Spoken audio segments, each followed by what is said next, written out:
It's the most wonderful crime of the year. As they're going around like, God. Now I need a Home Alone movie from the perspective of the wet bandits. Ooh, that'd be sick. On no reception. Let's see how you go for check it. Fingers crossed. Fingers crossed. I won't keep you waiting for long. Won't keep you waiting for long. I'll send us over. Hi.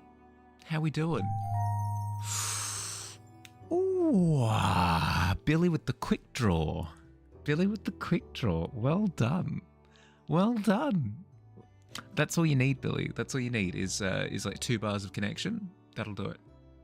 That'll do it.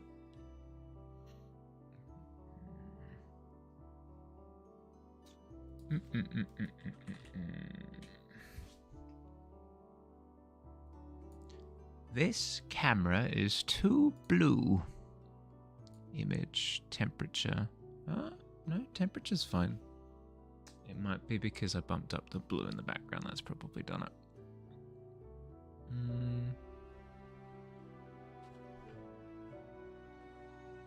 Does that help? Not really. What about this? Does that help? No, that's worse. Need to sort out what I'm doing with my with my lighting. First thing next year. Looks nice. Looks all right. Got to sort it out. God dang it! Sorry. Did you? These guys are. They got a lot of practice. A lot of practice. They've been shooting. They've been rootin' tootin' shooting for years. You're too tired. Your fingers move slow. Next time. I blew the camera. I did. I blew the camera apparently. Like to enter the tavern in the most goblin way possible. I reckon with a 10. Let's see, what's the most goblin way possible? I reckon with a 10, the door creaks open. Everybody looks around and goes, oh, somebody walked in. And you step in. Everyone goes, that's a goblin. Is it the most goblin way possible? Okay, maybe not, but you are identified as a goblin as you walk into the tavern. Shiny with the 10 as well. Hell yeah. How we doing? Billy's good with his hands. It's true. It's true. He's a gift.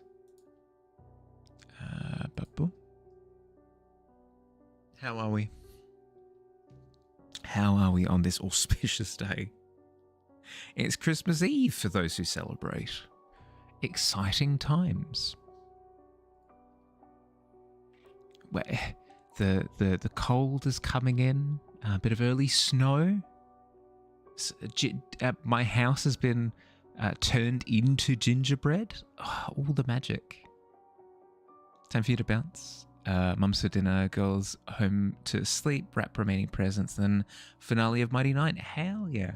Might be around later. Yeah, all good. All good. If you can't be because you got your hands full, no stress whatsoever. But happy to see you if you are. Enjoy, bud. Catch ya.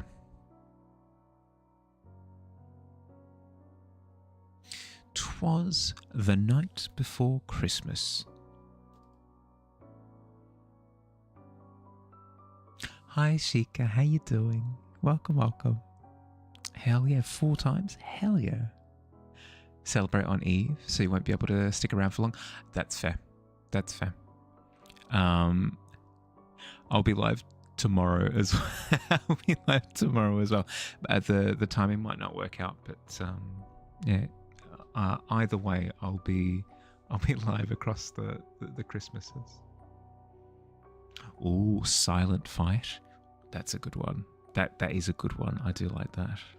It is a bit of a silent fight at the start of stream, to be honest, for first check-in. You can always tell. You can always tell because tensions start to rise.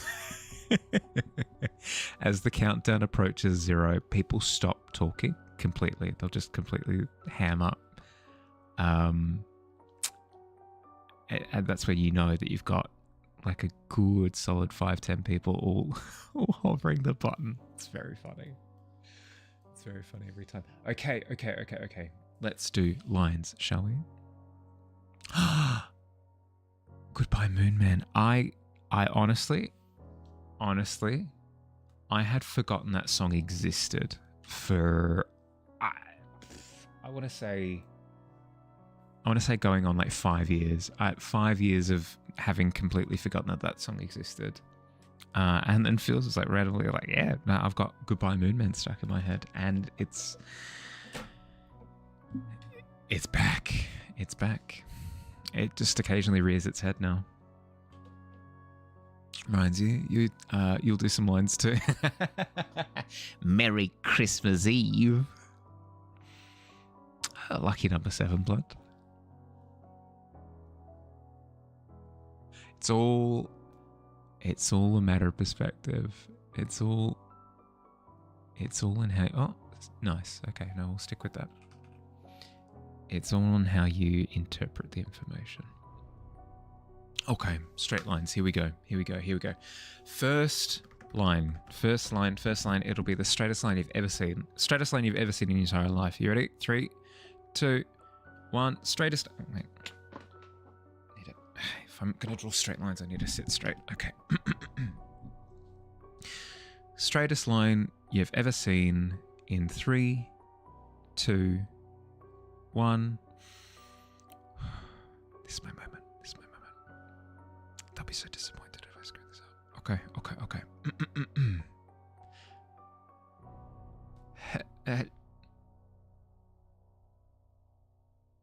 It's not the worst. It's not the worst straight line that I've done. Merely a warning line. Now this time for... Yeah. Exactly. A shot across the canvas bow. Second. True. Okay. Here we go. Hep. It's pretty good. Hep. A Christmas blessing. Okay, these are... These are great. It's okay. It's the spirit. It's the spirit of straight lines. Better than the first time? I'm not even sure that that's true.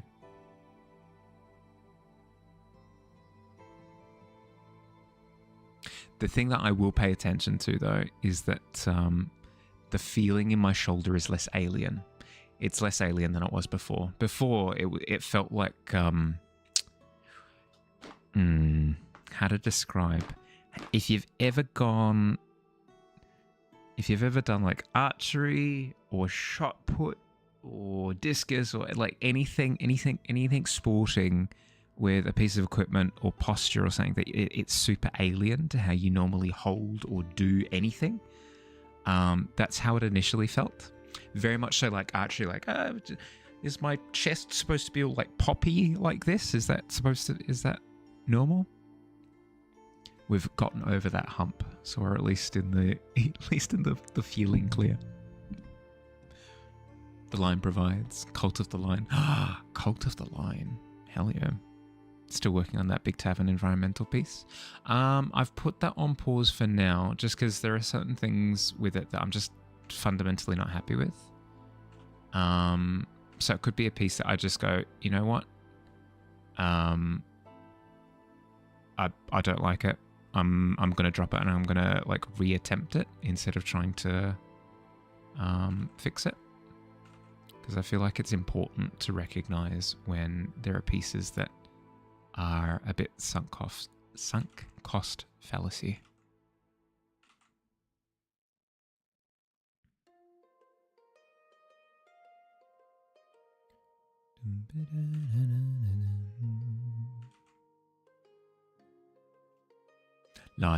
Lines. Yes.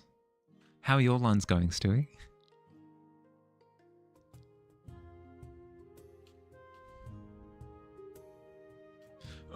These vertical lines are atrocious. Hep. I just needed the power of hep. Hep. There we go. Big fan of throwing art away and starting over. I tend to have the mentality of the fixer upper. I know this piece is a bit problematic, and it has behaviors that just aren't the best. I think I can fix it though. I think I can fix it. I think I can see the diamond in the rough that this piece is. I can change it for me, you know? And it's a bad mentality to have sometimes. It's sometimes a bad mentality to have, because you can end up spending quadruple the amount of time fixing an element that you would have just avoided if you'd started the composition over again. You can fix it? Yeah, exactly. All done, feeling wired and ready to go. Hell yeah. Try to fix it up. Know in your bones that it's time to try again. Yeah, yep. It was just one of those ones. Just one of those ones. Hi, Zero. How you doing? Oops. There we go. Had to play Flood Rescue OPS a couple of days ago. Flood Rescue Ops.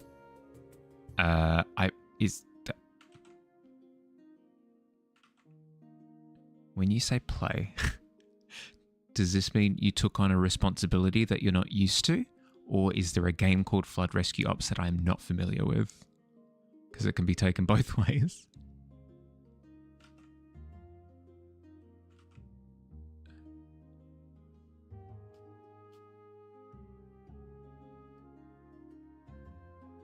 It will not be the first time that somebody's mentioned a game and I've gone, no, I haven't heard of it. Oh.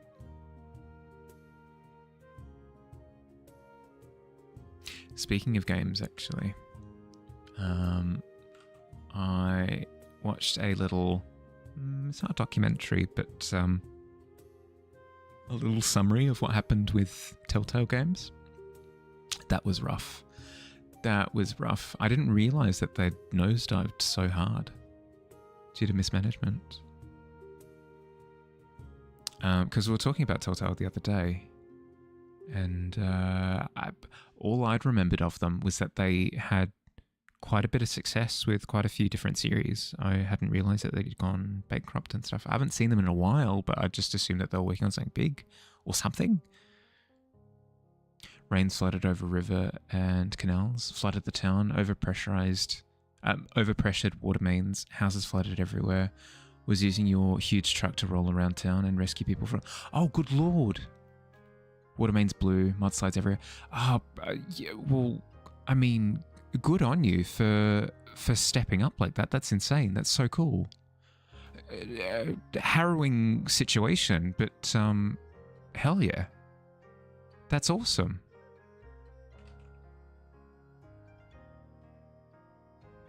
Can we see a circle? Oh, I'll add in a cheeky circle at the end, just for you. Did you? Okay, just for you.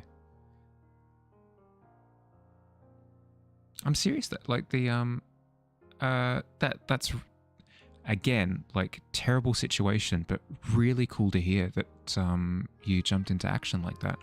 That's awesome.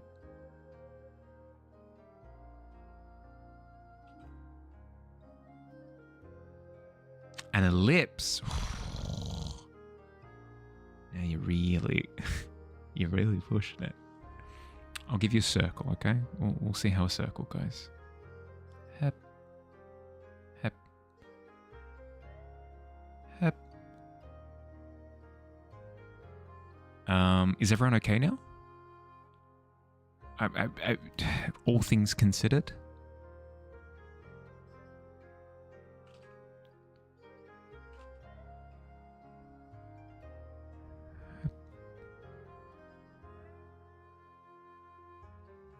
Okay, so I've got a couple of diagonals. Ooh, circle time, circle time. Shoulder circle. I haven't done shoulder circles in a little while. Let's see. I probably will need the assistance of Hep on this one. Hep.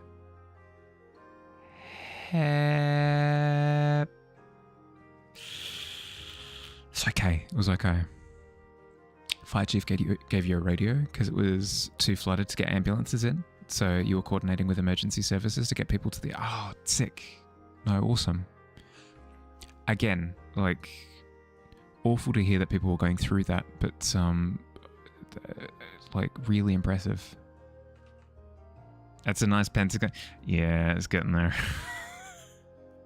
The problem that I'm having, my glove is, like, gripping the tablet. So it's creating little, like, jumps.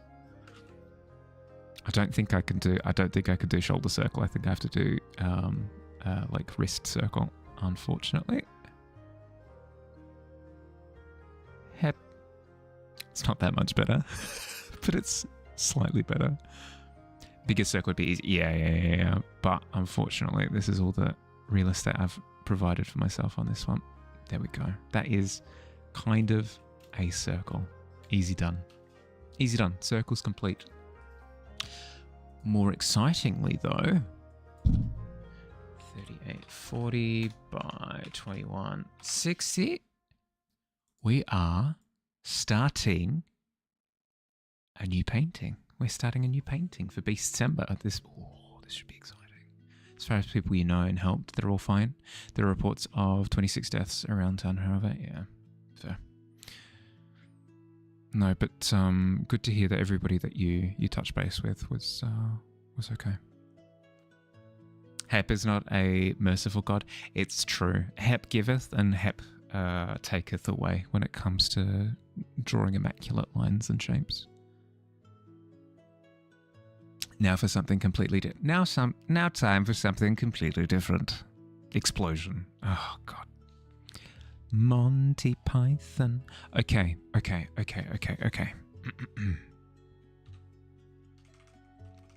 I've a vague image in my head, so I'm just gonna mess with some thumbnails, basically. Yeah, let's do a bit of thumbnailing. Let's do a little bit of thumbnailing. Thumbnailing is fun. Bra. Da. Oop.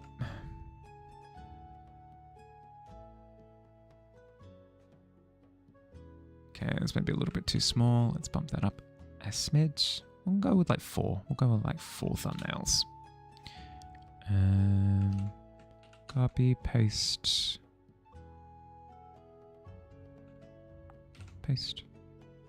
Copy, paste. Sure.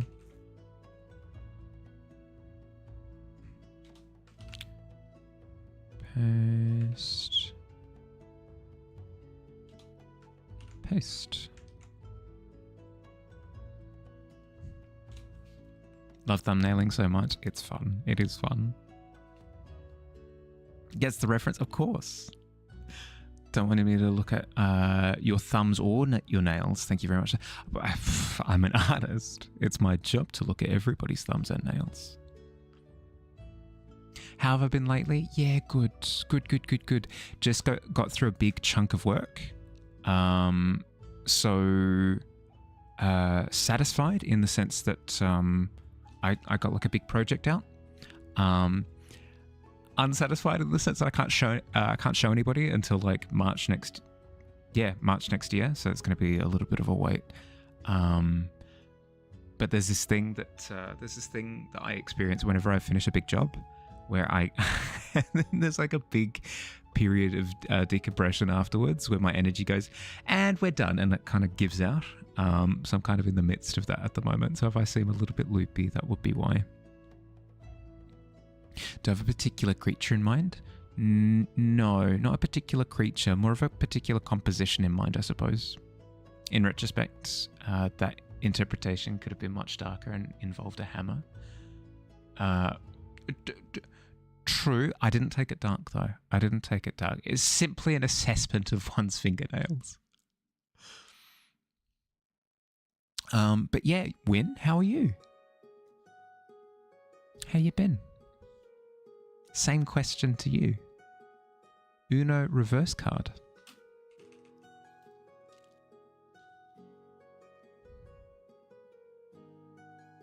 Everyone appreciates a good thumbnail. True. There's a person I follow on Instagram that does. He's turned up in chat a couple of times as well. He does metal fingernails. I think I've shown Fields this guy as well. He does metal fingernails. So in the same way that you get acrylics done, and you get them attached to your nail bed. Well, not your nail beds, but you get them attached to your nails. You can get metal covers. It's really cool. He has different styles as well, where he has like drippy metal ones, super sharp looking metal ones. It's super sick. Super sick. Girls' night, true. I'd be down for that. That'd be sick. I mean, probably a little bit too expensive for me, but okay. In terms of composition, this is kind of what I have in mind. Is a Tarzan-esque character, kind of lurking in the foreground.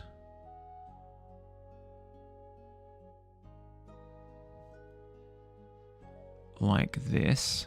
I say lurking, kind of like in an action pose. With a spear or something. Then we have Beastikins in the background.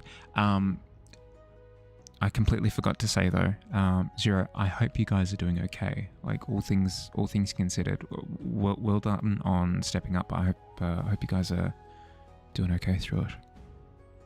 Plan to work on projects and exercise more this school break, but now you're sick and don't want to do anything, which is a fair reaction. I feel as though when your body goes, don't do anything, you should probably listen.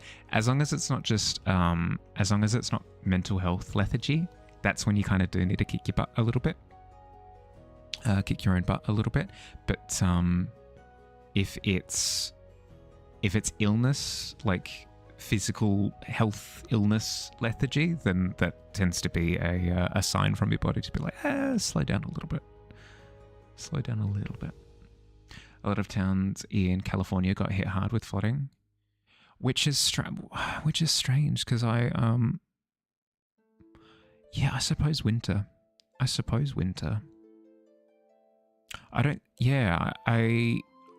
I associate winter in Australia with flooding and stuff, just because we don't get snow and it doesn't get cold, you know? Like it gets colder, but it doesn't get cold.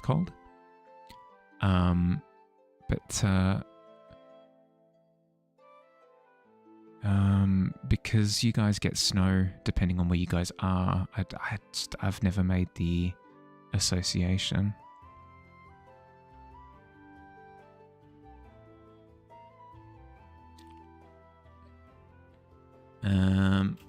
But yes, this is the composition that I kind of have in mind, is like a big circular standoff. If you imagine there being a big circle on the ground like this, you've got this kind of Tarzan-esque character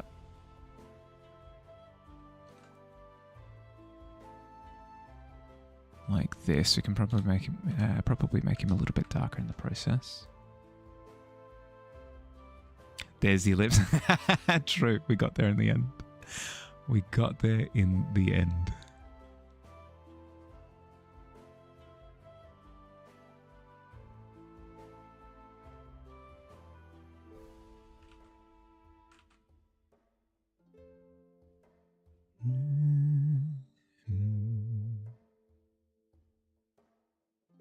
Something like that, and then if I chuck in a background bit, we could have pieces of environment that kind of help to frame the vignette as well, which would be quite nice.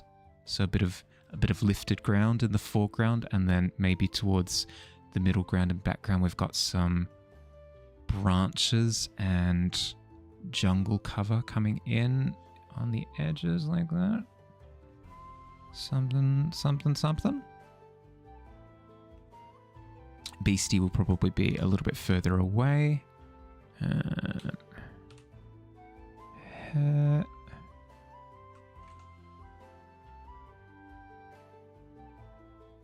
little bit lower as well. In terms of what beast it is, no heckin' clue. No heckin' clue. And then there'd be other forested details in the background and stuff. But that's the framing of the two focal points, is those two characters, is kind of what I had in mind. But because we're thumbnailing, we're throwing out a few different options so that we start thinking laterally and we're not locked into the one and only concept, is the advantage of doing this process. So instead of having it framed like this, maybe it's a case of we could really out there notion. We could have a branch. We could have a branch like this or whatever, with our character up here in like full on prawn posture, you know, with their spear up on the side, kind of waiting with the creature underneath a tree or something, kind of prowling. Could maybe be an additional approach to consider. It does do some funky perspective things, which I do like, but at the same time, I'm liking how dynamic this initial one is. So maybe not on the second one, but it's an option. It's an option. So there's that. Kind of set that part above. Whatever it happens to be, that kind of pose, whatever. Cool. So that's option 2. A, B, C. Let's think to ourselves. Let's see what we can do for the third one. Let's see, shall we? Above, sort of looking down at the beast, sort of in that circle dance with the beast, or if we're talking dynamic, here's a classic. We could have the character up like this.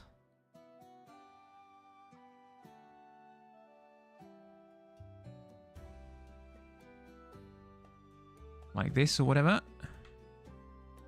Diving through the air. And we could have the beastie in the foreground, kind of flip it. Beastie in the foreground, looking up at our character, going, what are you doing? What are you doing with that spear?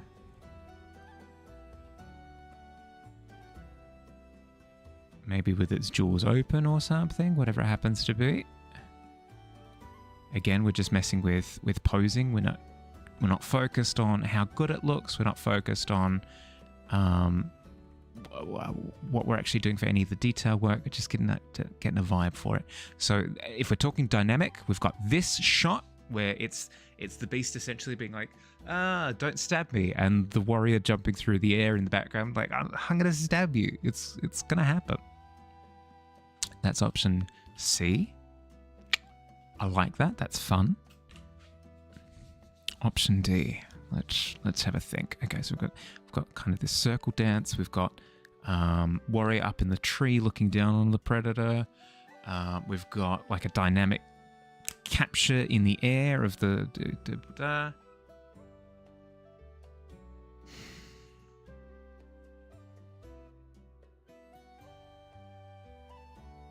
and then I'll chuck in a classic Mahaliism.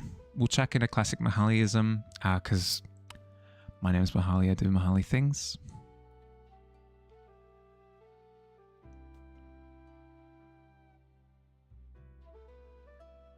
We've got our little guy here having the best time ever.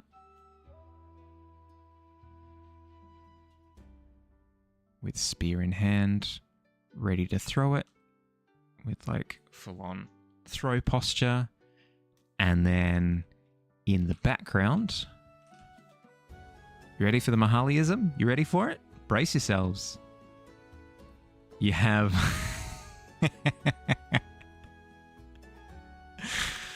you have a big pair of chompers. You got a big set of chompers coming in. Be like, I see a tasty snack, and you know what? I will partake.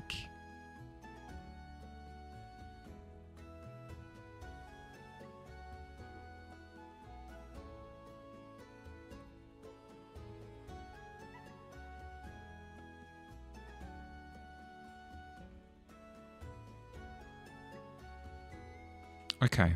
All right. All right. So we've got our 4 approaches. We have our 4 approaches.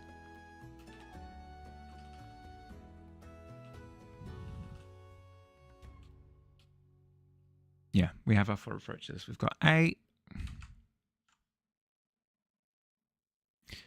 B, C, and D. What do we reckon? What do we reckon for Beast Sember? I'll go through our options again. A is you've got a hunter character, like a Tarzan hunter character prowling, and you've got Beastie prowling kind of opposite sides of this big ring circle. Option B is you have a hunter, again Tarzan character, up in a tree with a spear looking down on predator that's like prowling underneath the tree. Option C is a big action shot where the Tarzan character is like streaking through the air, ready to chuck the spear, and you've got the creature kind of reacting underneath. And then finally, option D, we have classic Mahaliism, which is little protagonist, big beastie, with our hunter in the foreground and our beastie in the background doing a big chomp. Oh, 6, hell yeah. Top left or bottom left? I agree. Top left or bottom left is probably the most striking composition in terms of like almost like a yin-yang canvas balance. I do like a lot. D is always appealing just because I like that visual. But I think you are correct with top left or bottom left. Do we have any more inputs before I start reducing down to the decision?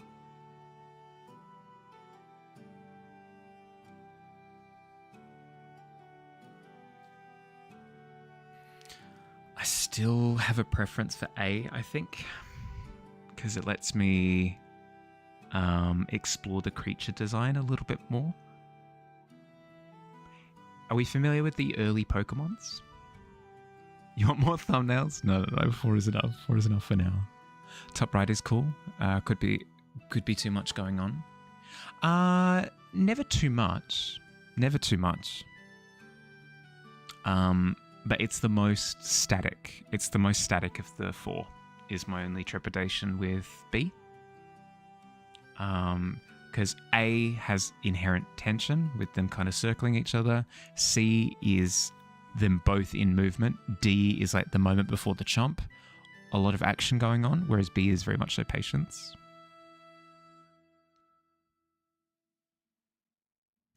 B and D don't feel strong enough to contend with A and C, in your opinion? Yeah, that's my feeling as well. That's my feeling as well. Thank you for telling me those, Squid, because it's good to hear feedback regardless. I take it all into consideration. The question is, do I want the creature to be main point of view or the person to be the main point of view? Probably the creature, right? So the way that I look at A and C is, are you familiar with early days Pokemon? Early days Pokemon, right? Where you'd look at your Game Boy and you'd look at the enemy Pikachu, right? And you're looking at the enemy Pikachu and you're like, that is a Pikachu. I'm seeing the enemy trainer with a Pikachu having the best time, Pikachu. That's Pikachu right there. I'm not blind. I can use my eyes. I can see the Pikachu that I'm seeing, right? But then, so that's that one. A is the opposition's Pikachu that you can see clearly, clear as day. Option C for the creature design is your Pikachu. In the bottom left-hand corner of your Game Boy. You would have this weird, like, smushy, like, vague silhouette blob of a character mashed into the bottom left-hand side of your Game Boy, and you're going, I know it's Pikachu. Because it says Pikachu down here above the health bar. It says Pikachu, so I understand, logically I understand that that's Pikachu as the little blob in the bottom left-hand corner, but I'm just not seeing it, whereas this one you can see clearly. So I think that's entirely correct, Squid. I think because I'm wanting to celebrate the beast above and beyond anything else, I think I will go with A.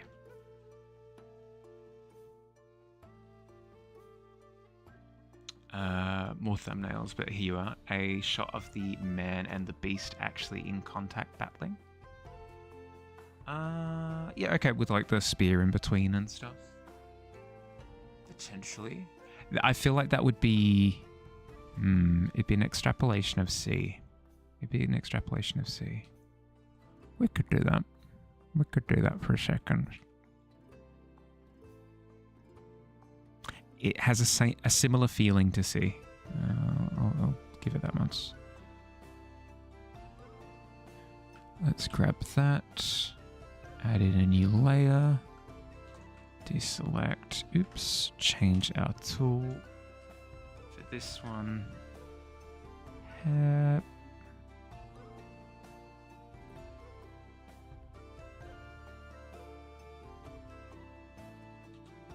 we go. Ooh, blood with a natural 20. Hell yeah. You love to see it.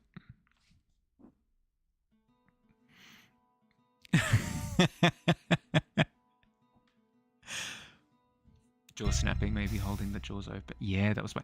Oh my good lord. The back-to-back... Yeah, duality. How you doing, Jade? How you doing? How you doing down there, actually, I should say. Now, wish you'd done something more like that. Is what it is. Absolutely. You'll always see things and be like, oh, I want to do that. Doesn't mean that what you're working on isn't sick in and of its own right. In and of itself. Entering the pit, Jade Moth becomes the Shade Moth. Oh my god. The alter ego. Hell yeah. Switch.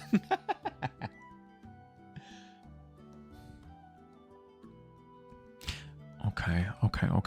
So if we're doing as you've said, let's see. We want to take the elements of A that we like, right, where we can see the whole Pokemon, right, which is what we're talking about. Which means that we chuck the beastie at the back, looking towards the viewer. You're gonna sleep soon? Just pop it in. Good. I was going to say very late for you. Happy birthday for yesterday. Thank you for stopping in. Lucky number 7, hell yeah. Have drawn both of them in Evil Kermit meme format, hell yeah. Need something new to draw that isn't the monthly prompt. Your brain has been so stuck on that idea for ages and you're just bored. Well, if you are looking for something... Quests have been known to drop in occasionally. The new quest format should be good to go sometime next week. Fingers crossed, we'll see. We'll see how we go. And then Dingy swoops in. Okay, let's have a look. Digi, you walk over to the quest. You pull it from the dagger and you read. The Crooked Merchant is wanting something that lives in the fractured seas. use only straight lines. Okay. Okay.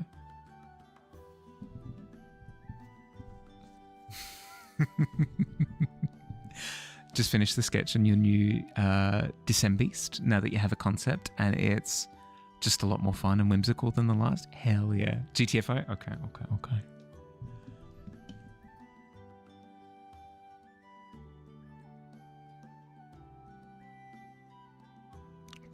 Okay. So we have... Don't try to catch us, fan. I'll let you know, Digi, as soon as the new format's in. Okay.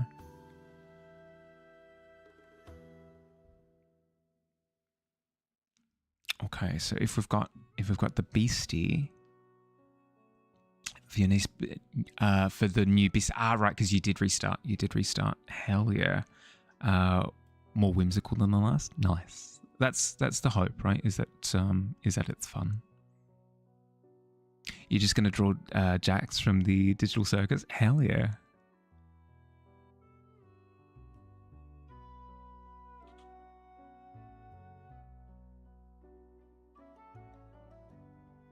Need out from this art block pain.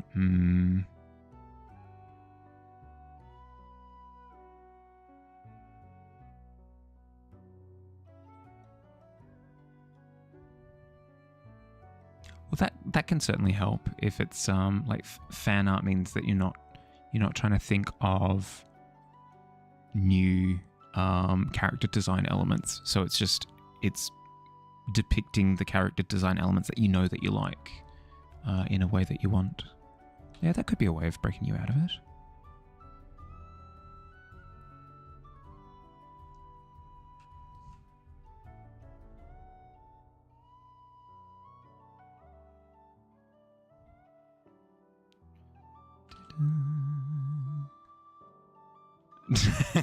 Draw a box. I don't think art exercises are going to help with the... Don't think art exercise is going to help with the funk, unfortunately.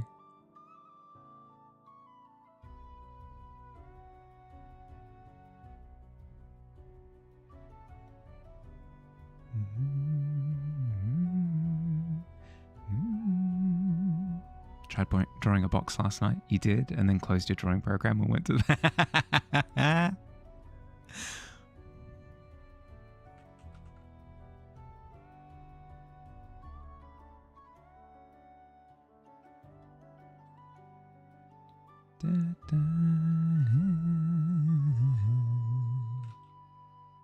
But you can't draw a whole stack of boxes. I do like the idea of goading somebody into completing an impressive amount of work. I bet you can't recreate the Mona Lisa. Well, I bet you can't do it in like abstract colors. I bet you can't write an entire novel. Yes, I can. And I'll prove it right now.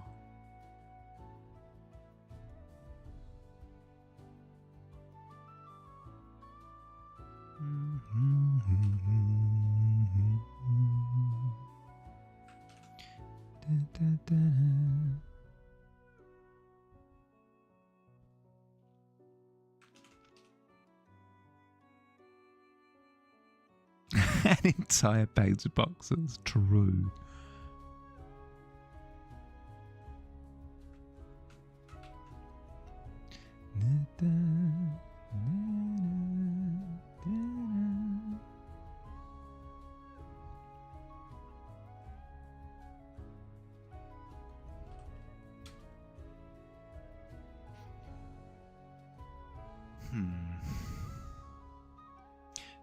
More intimate. More.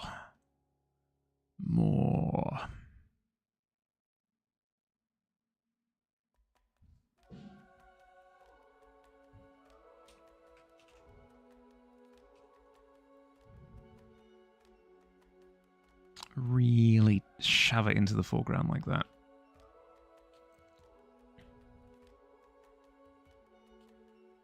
Tarzan character, spear up, blocking the beastie, with the beastie kind of gnashing at the spear with claw coming over the spear, trying to get at the hero character, whatever. Like,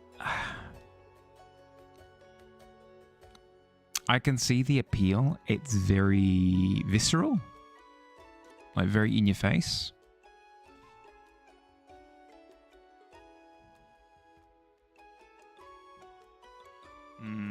It does celebrate the beastie design. It does, because it's, you know, front and center, full details and everything. I'm still leaning towards A though. Still leaning towards A.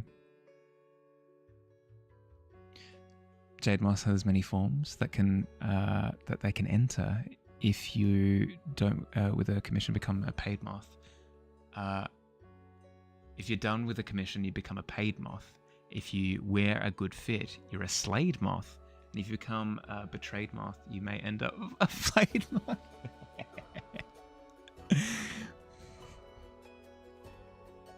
If your day feels a little bit directionless, you're a bit of a stray moth at that point, yeah. Been asking your friends this question, and you shall ask it to me, Mahali. What have I asked Santa for this year?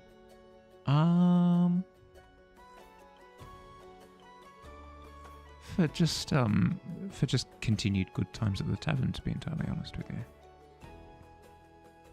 I don't tend to ask for like things, you know. Apart from a tankard, I need. But I've ordered it. I've ordered the tankard. The tankard is actively on its way here. But yeah, no, I don't tend to want things. Match anyone's box submission. Box for box. Is this the new follow for follow movement? Good deal. Still A or C, but not so definitively. Yeah, no, agreed. I still think A. I'm going to move ahead with A. A it is. Let's grab a reference file. Let's grab a snippet of A. Chuck it in. And now we're looking for a few things. What do we want to do for creatures? What do we want to do for a creature? Let's hide all of these layers. Yeah, we're blank canvas again. Cool. What do we want to do for creature design? I'm immediately thinking of like Displacer Beasts type of deal from D&D. They're like a panther style of thing. But instead of a traditional tail, they've got like these weird like barbed tentacle things that come out of their tailbone, I guess.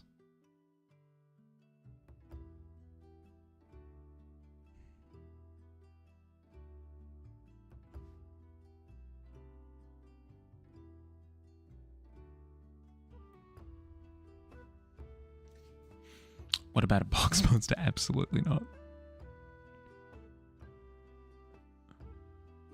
Throwing a sleep dart through that immediately. Could do something like Thanator from the Avatar movies. Yeah, very similar vibe to the Displacer Beast at that point. I don't want to do something direct. I'd prefer to take inspiration and then kind of go off in my own direction.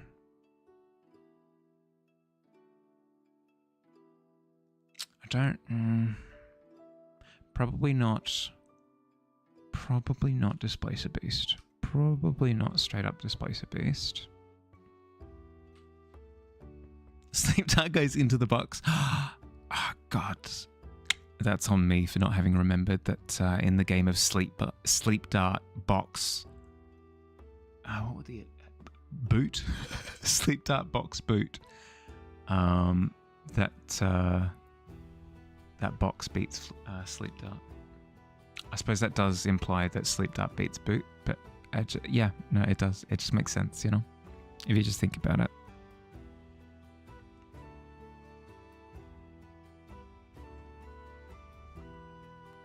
Write that down. Write that down. Absolutely not.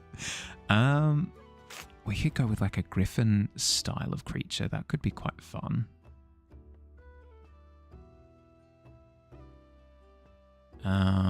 Where it's a bit birdy, a little bit beasty.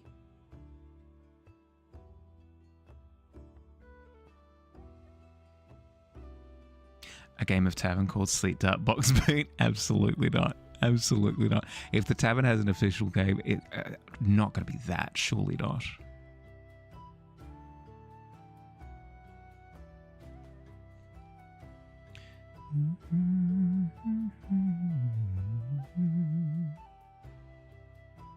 Okay, the more that I'm drawing this thing, the more that it's standing out as not being intimidating enough. It's just a little guy. It's a little penguin. Tavern's official game is gambling on who will roll a one at the table. It's just literally everyone sitting down and rolling dice until somebody rolls a 1 and then they catapult it into the pit. Maybe just a game played somewhere in Brink. Yeah, could be. Write that down.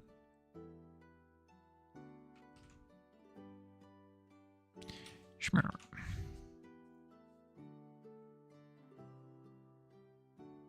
Okay, so if I don't like the idea of a beak, what do I like the idea of?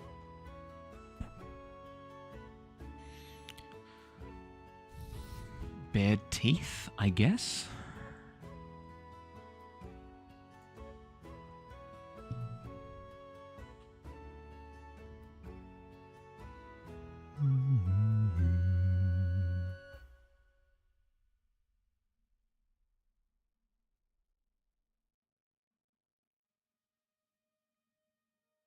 Stealing it then. It's a game played on Pluck's privateership. Please, by all means. By all means.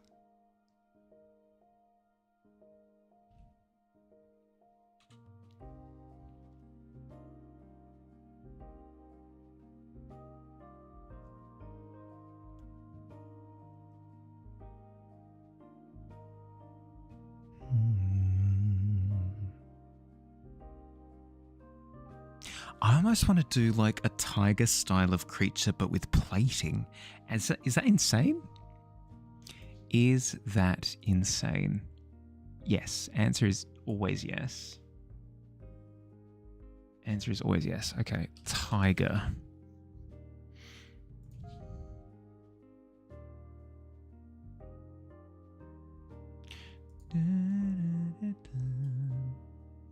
Oh, that facial structure is very different from what I had in mind. Like what visual I had in my head as to what tigers look like.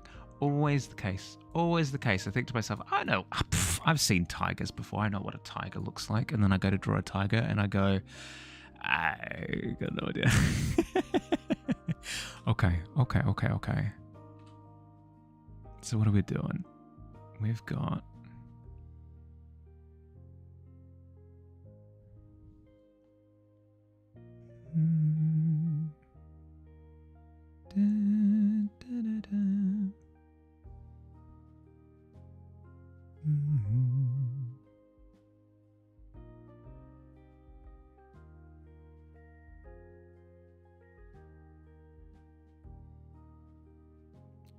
Snoot. Okay.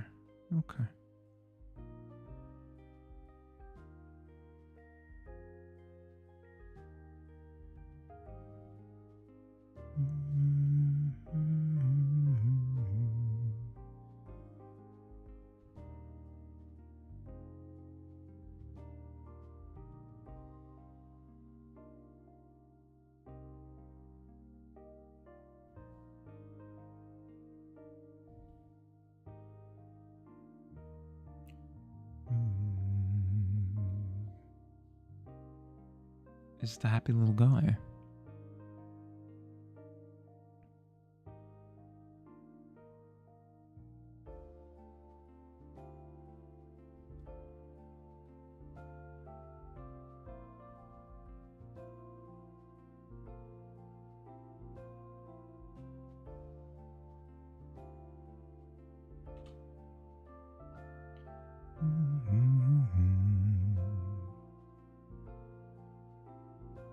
Yeah, tigre. Exactly.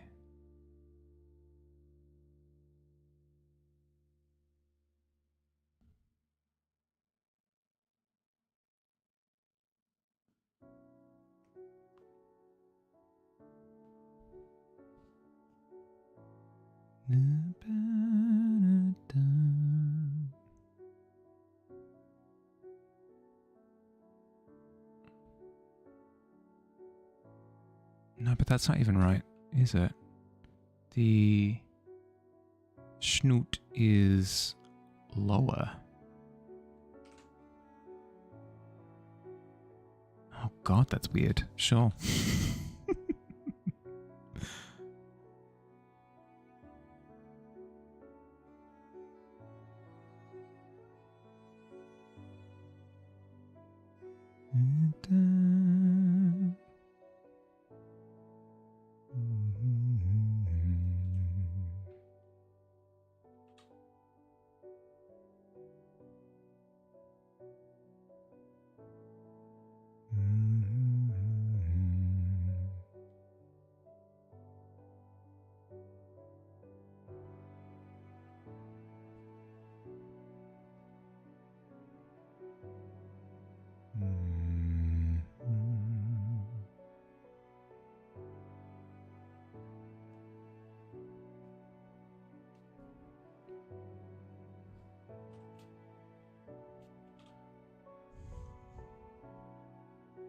Okay, and then what does angry tiger look like? I suppose is the next question.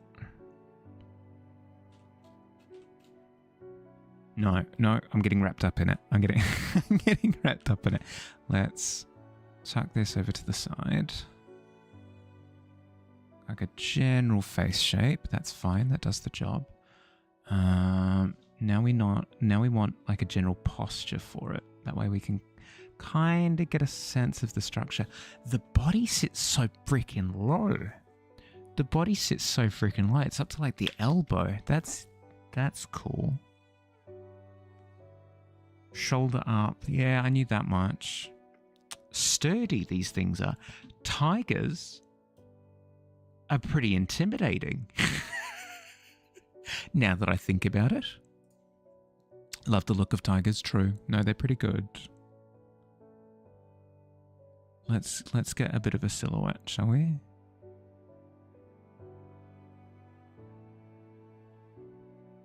Always been your favourite animal ever? Understandably so. They've got a swagger to them, unlike anything I'm familiar with.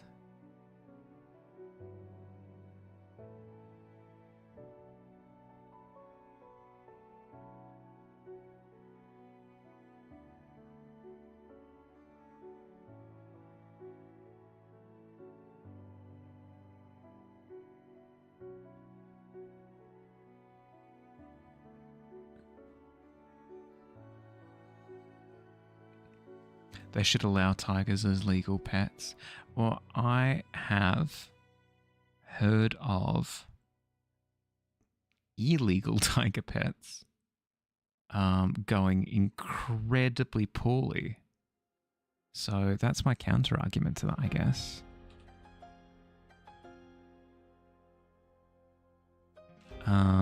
Where health and safety hazard for both the owner as well as the tiger, as well as anybody that is unlucky enough to meet the owner and or the tiger.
you raised it from birth and it all might be fine, but yeah, it would be cool. Well, that's the thing, right? Is tigers? It's not. It's not just environment that basically gives tigers their temperament. They are also fundamentally quite territorial creatures. So as soon as they hit adolescence or whatever, as soon as they become young adult tigers, they stop being so cute.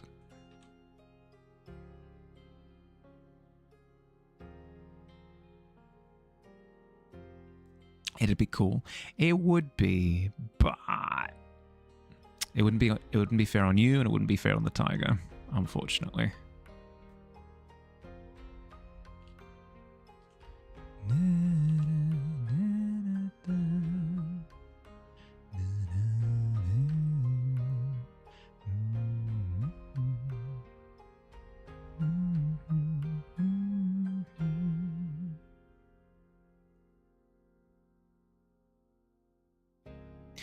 If someone was to rob your house and instead of coming home to a dead bird in the cat's mouth, it'd be a human.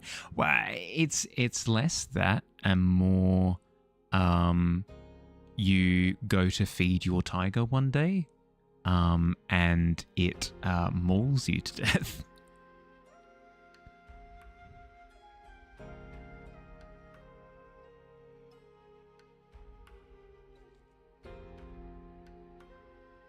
Is some of the stories that I have heard.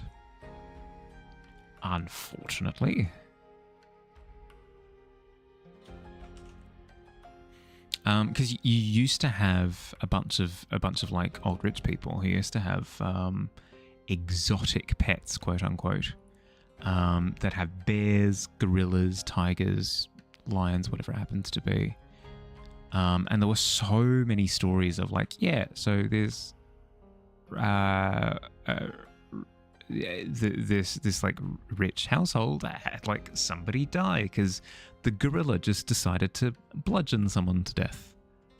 Probably doesn't help that they weren't treating them the best, but still, there's a sense of like respecting the natural instinct of the animal, you know?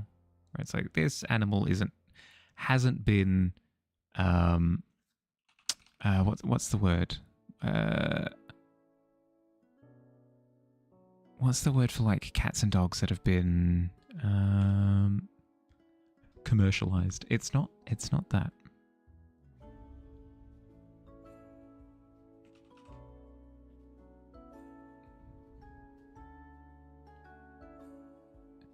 The reason why cats and dogs can kind of be pets is because they've gone through generation after generation after generation after generation of being treated as such, and it kind of forces evolution in that direction, you know?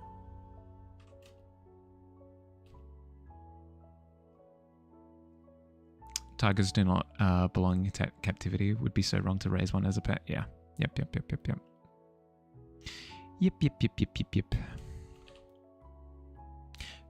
The tiger's going to have a bad time. You're going to have a bad time. It's just a bad time for everyone.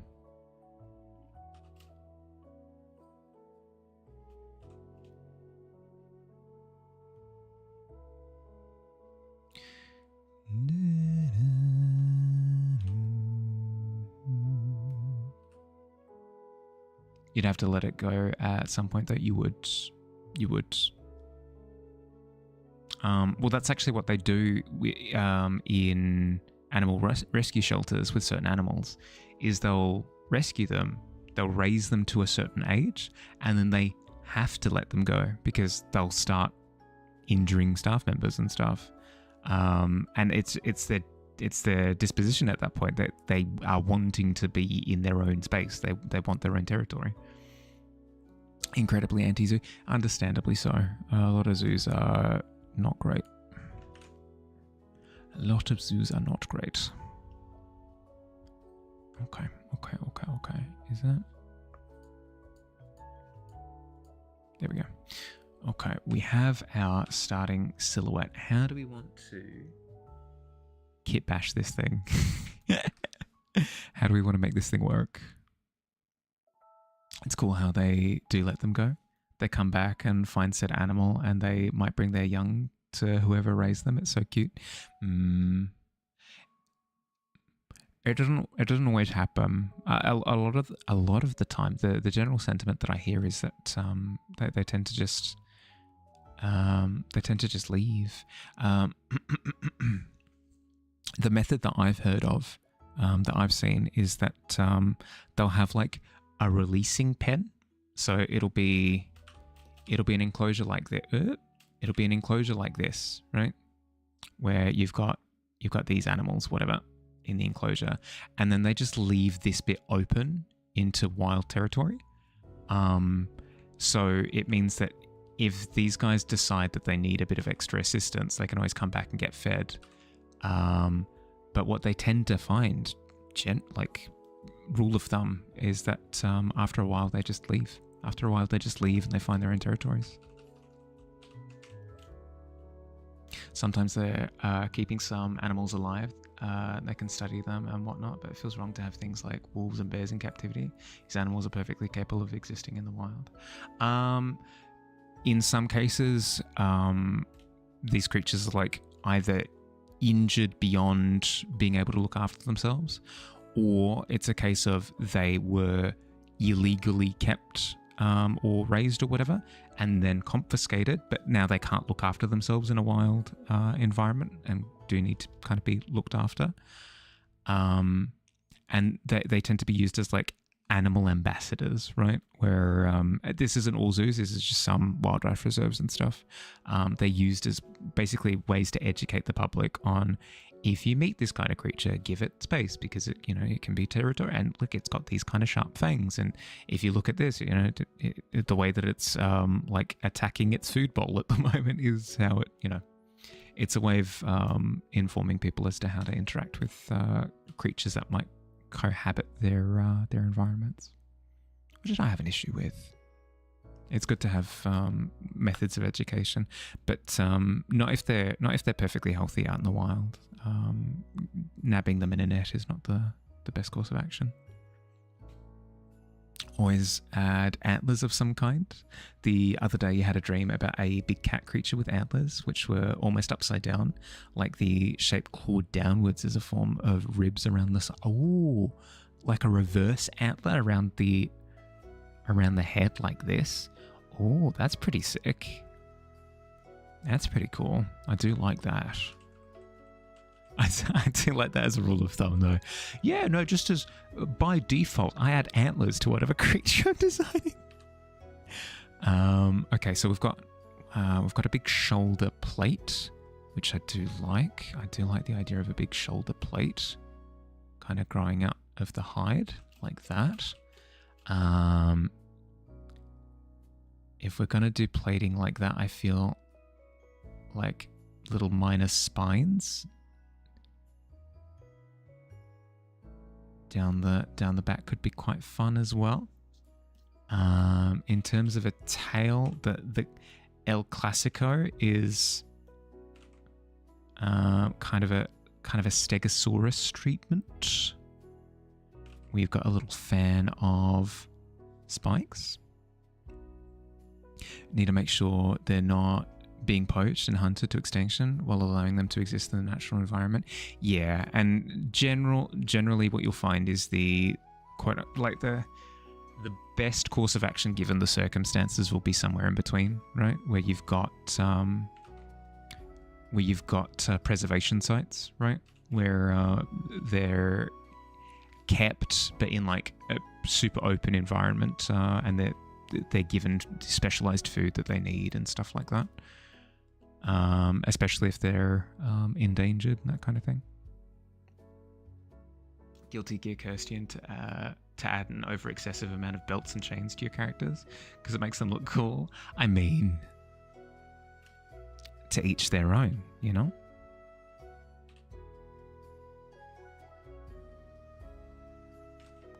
To each their own. Okay, so spikes out the back, plates on the shoulders, little spines going down the spine. Merry Christmas Eve. Thank you, Jerry. Thank you, thank you, thank you. Merry Christmas Eve to you too. How you doing? How's your week been? You rescued a doggo yesterday? Hell yeah. Doggo doing okay? 2 hollow eye sockets, main eye peeking from a slit down the center of the face. Classic. Classic haunting. I am personally a fan of living body skull head, personally. So I'm going to play around with that for a second. I don't know what a tiger skull looks like, but we can certainly play around with it a little bit.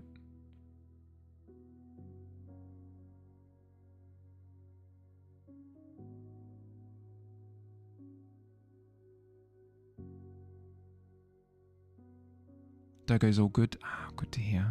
Corgi was stuck between 2 iron fence bars. Ooh. I'm glad that you stepped in.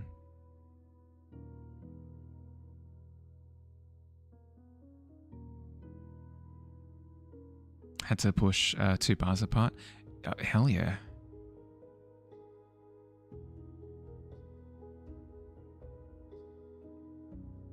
May have also broken the bars. I feel as though that's like that's whatever at that point, you know.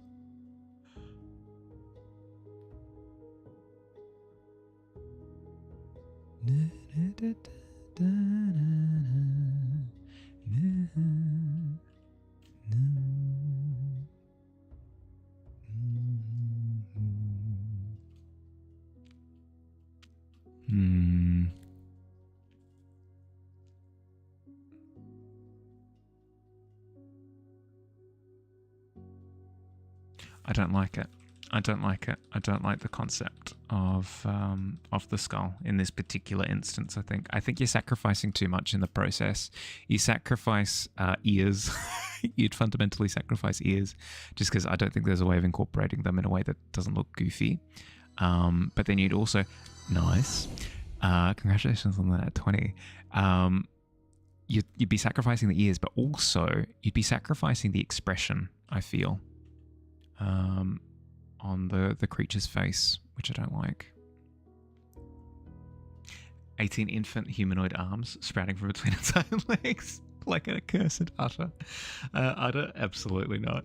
Absolutely not. We're going for like a little bit of Frankensteinian biological redesign. Not to that degree. We're not going quite eldritch, I don't think. Fairly flat faces, kind of the same as a cat skull, which is like a dog skull but shorter, maybe similar to a rabbit skull. Yeah. A trunk? No. Could do rotting face, keep some flesh, keep ears. But I don't want to. I fundamentally don't want it to be like an undead creature. I want it to be, Ice Age style of like, oh, that creature's weird. I want it to look weird, but not like supernatural, you know? How would you do it then, Fields? If you're so clever, give me your notes. Tulanuba style jackal ears. Ooh, that could be quite fun. Yeah, accentuate them a little bit more. Ooh, I do like that. Is it lynxes? Lynxes that have the big tufts of fur with your hands? Oh God, could you imagine actually the composition of the scene where you've got this Tarzan style hunter character in the foreground, and then you've got like a hand puppet amalgamation of hand shape in the background? Like, oh God. Most fearsome creature I've encountered all day. Ears are half of the cat expression. Yeah, exactly. If the hide is still present on top, then the ears could still work. Yeah, but after I'd played with it, I don't know. It didn't feel right. It didn't feel right.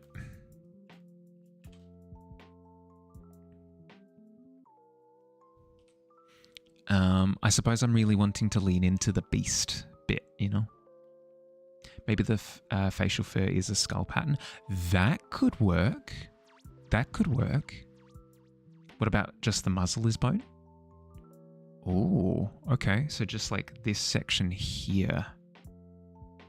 This section here with like fangs and stuff coming through. But then, yeah, okay. Okay. So yeah, exactly. I want this to accentuate my persona. No, I want this to be the embodiment of my persona. My persona. Okay. So, like this. Then there's a big void like that. Then big teeths. And then we come in with standard creature eyes. But then, as Jamie was saying, I love that idea of the face fur being like skull shaped. That's sick. That's awesome.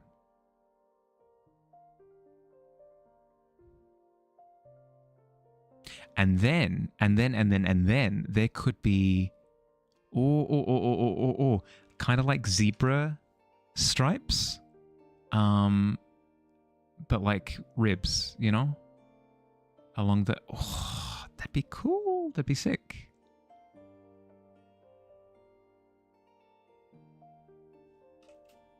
I like that. That's fun. Perhaps it's protruding more with some bone plates for armor. With the face. Make the cat saber-toothed cat. Of course. I mean, with the long ears, right? Of course. Of course we have to. Of course we have to.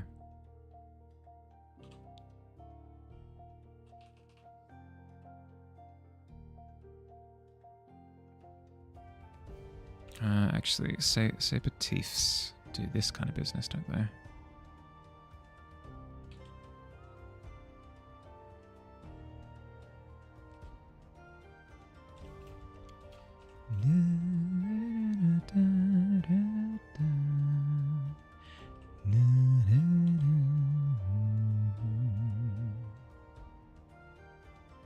And then, as Digi was saying, kind of have the bone muzzle kind of look like it's extending as plating, so kind of separate it off from the rest of the fur.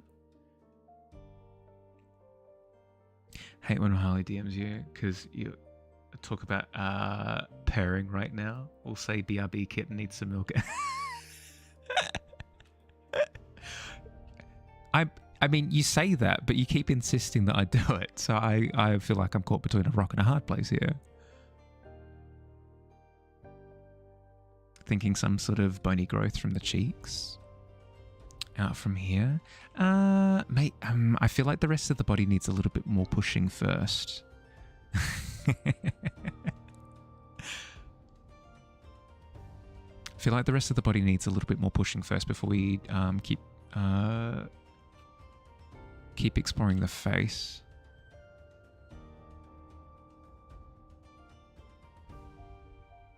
Could have a few spots with bony plates protruding like armor. That's a thought, but I'm trying to think of like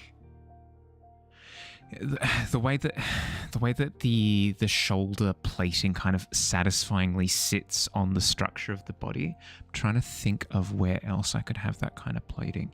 Hip is the next candidate, but I can't think of where I would incorporate it that would sing, you know? Elbows? Ooh, elbows could work. Elbows could work. Shoulder... these are kind of already kind of that shoulder blade spot there. Bit of protrusion here at the elbow. Could work. Yeah.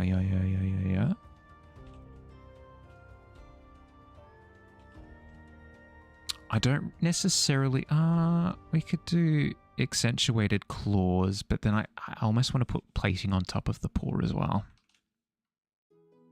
along the vertebrae.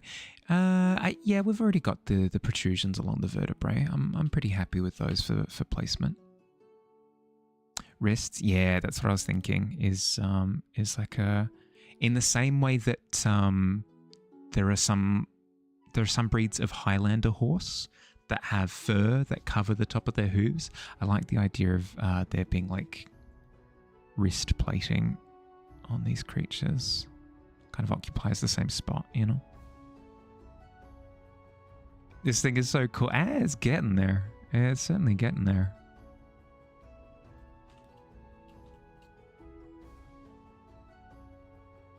Bone cat? Yeah. Well, that's actually what I call fields in the DMs. There's a line. There was a line in D&D yesterday that I was playing that somebody made reference to the line in A Nightmare Before Christmas where the dude's sitting there on the piano, and he turns around and refers to Jack Skellington. Nice work, Bone Daddy. Bone Kitten is just now the awful. That's just going to sit in my head. If I don't think about it. No, don't. If I don't think about it, it'll go away. No, not clip it. We've had enough. We've had enough things immortalized for an eon. If I don't contemplate it, then it doesn't become reality. You know, it's the same way how there are creatures in D&D called Kuatoa. They're little fish guys, and the more that they conceptualize a god, the more that the god becomes real. I'd like to think that I work in the opposite way, where the longer I don't think about something, the more it phases out of reality. Of all things, Bone Kitten bothers you the least. Really? Sure, okay. Slightly less suffering in the world. I'll take it. Doesn't decide to barge into your mind at random. That's true. Next second, I'll... Goodbye, Moon Man. It'll just jump in. Kuatoa is sick. Digi, if you don't know about Kuatoa, drop everything. Drop everything. Go to the wikis. Thanks, Fields. It's your support that gets me through, you know? Just stop thinking about Cybertruck's... Skull! Cybertrucks was this close. Freaking this close to being evaporated. Jeez. Love Goodbye Moon Man. I hadn't thought about Goodbye Moon Man in like 6 years, and then randomly feels like, oh, you know what song popped into my head randomly this morning? Goodbye Moon Man from Rick and Morty. I've been afflicted ever since. You know about them? They're one of the first enemies you encountered in D&D. They're sick. They're so good. They're so freaking weird. Actually, let's see if I can find... Bear with me for a second. I had Kuatoa in my D&D world occupy this guy. I had a giant crab kaiju with a city on its back stomping around my world, and there were little Kuatoa on it who had created it and were using it as transportation to get around. It was sick. I love Kuatoa so much. They're so freaking cool.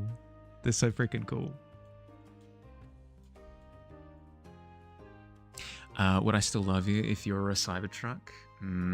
It'd be tough, but I'd find a way. Bus God. Yeah, exactly. How cool is that as a concept? Not to toot my own horn too much, but like, you know? I feel like there's something missing here.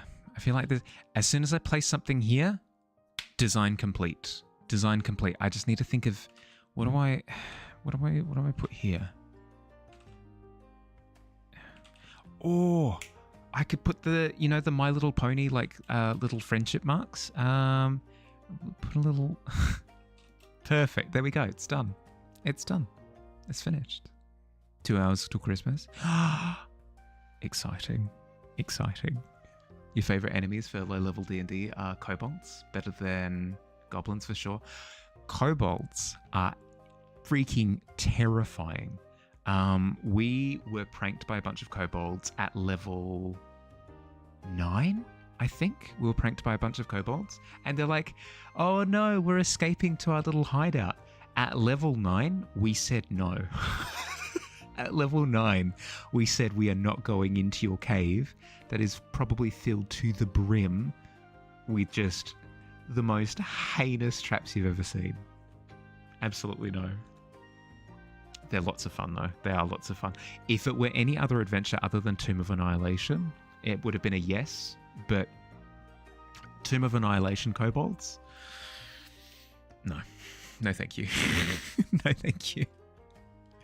Just one leg in the middle of the pelvis. I haven't drawn the other back leg. Now picturing the guy has is a tripedal. It's a pretty good look. Cutie marks? Yeah, exactly. Yep. Perfect. Every pony, put your hooves up. It's me. But yeah, speaking of D&D, speaking of Tomb of Annihilation, actually, specifically, as of yesterday, technically this morning, because we finished in the wee hours, we've officially completed our 1.5-year campaign of Tomb of Annihilation. It was great. It was fantastic. We were a little bit overpowered. The way that our characters were built were incredibly anti-undead. We had, let me see, we had a blood hunter that had undead as his chosen nemesis creature. We had a cleric, we had a paladin, we had a bard. It was brutal. We were just a little phalanx impenetrable tank, just goosh, goosh, goosh, goosh going down this tube. It was beautiful, absolutely beautiful. There was a giant. Do I spoil it? There was a giant undead creature thing that had appeared halfway through, and we insta-nuked it on the first turn. It was so freaking satisfying, but it was tough. The final session was basically written to TPK you. The final encounter is basically super duper, like insanely brutal, intentionally incredibly brutal, and we barely got through. It was incredibly tough. I got resuscitated 3 times. And on the third time, I was like having a conversation with our dead dinosaur that we had lost halfway through. It was brutal, but a really good time. Really, really, really good time. Tomb of Annihilation. Annihilation is inevitable. It felt like it. One of us got power word deathed. Another one of the members of the group had been banished as well. It was looking rough. It was looking incredibly rough. You're starting to think you're an entire minute behind, potentially, Jamie. If I'm not responding until now.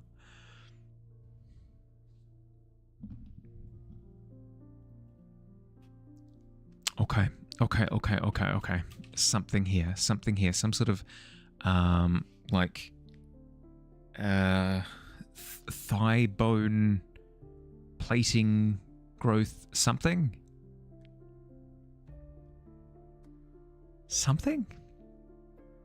Double click the low latency setting to fix it, and now it's like 7 seconds. There we go. A lot better.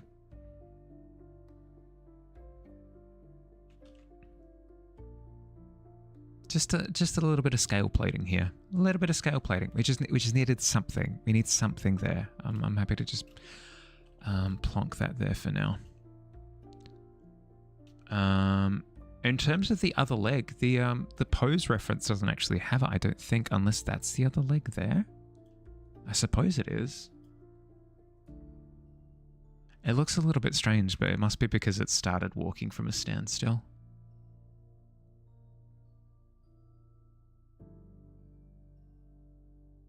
Sure. Sure, why not? That does it. That does the trick. Okay, so we have a we have a general design for our creature. It might change as we go into rendering and placing and stuff, but that's fine. It's an excellent place to start. Excellent place to start. So let's nab it. Chuck it into our reference file over on the side. So now we've got our composition. We've got our creature.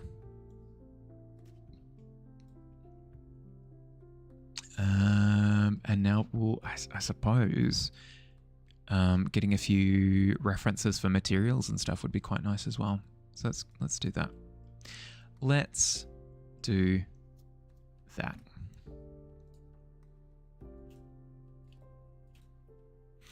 In the meantime, while I'm doing that, what's our tiger friend called?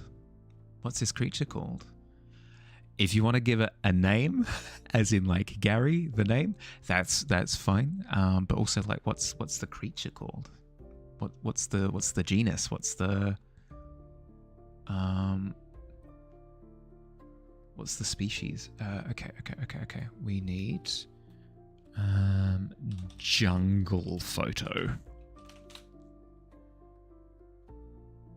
I would like some material references, please. Perfection.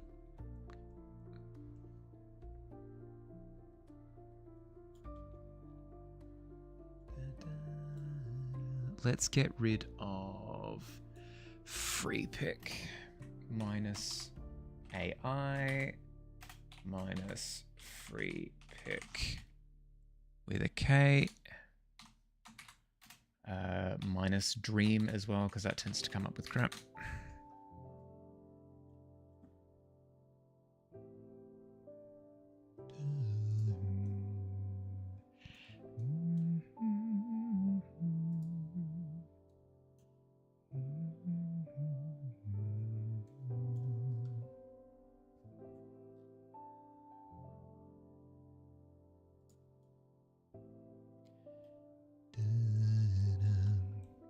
I know for a fact that this image is not AI because I have used this very image as a photo reference for some environmental studies that I did years ago. Perfect. I can use this. We've got our tiger. We've got our environment. I suppose like human, male, human musculature reference.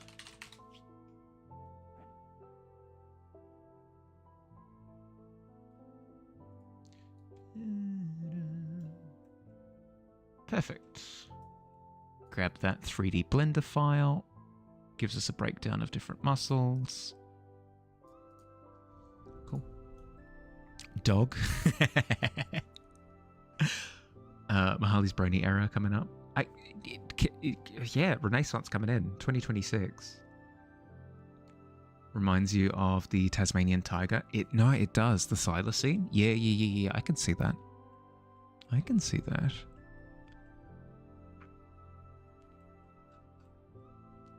Okay. In theory, we have everything here that we need. So I'm going to start up a new file. Ba-boom. I'm going to try this thing for the first time. What is it? Time lapse. Record time lapse. This will turn canvas into a time lapse recording. The time lapse recording will be saved with the canvas, and the file will require more disk space than yeah, that's fine. Okay, give it a go. This is my first time doing a time lapse. We'll see how egregiously large that makes the file size. Okay. Draft.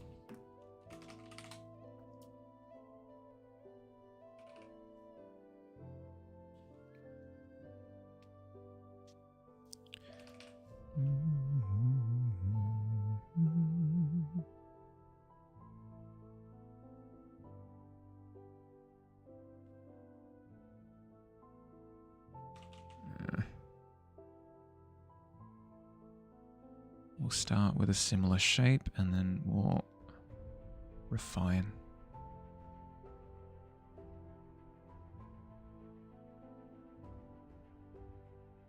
Good morning. You can barely keep your eyes open. Oh, good morning, Grenade. Good morning. How you doing? How'd you sleep?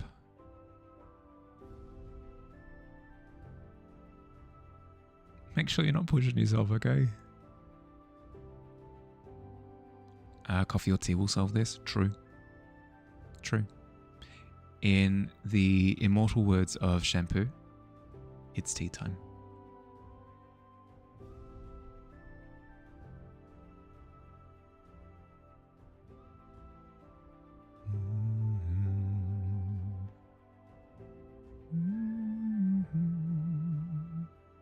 Evidently not enough. About to crack open a Red Bull. Yeah, I mean, that works too. That works too. It is a source of caffeine.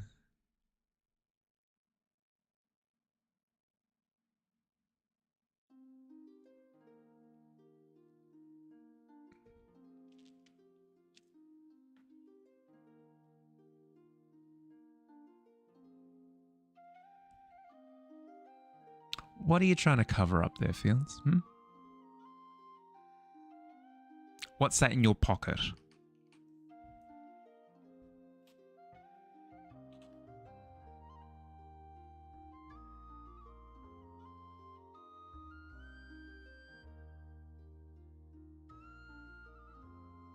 The incident?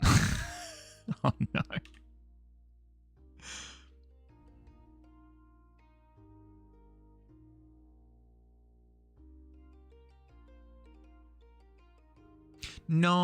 No. I'm just...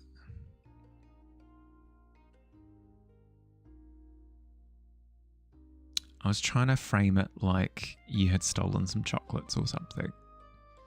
But hey, no, this is the world we live in now. It's already been said. The cat's out of the bag.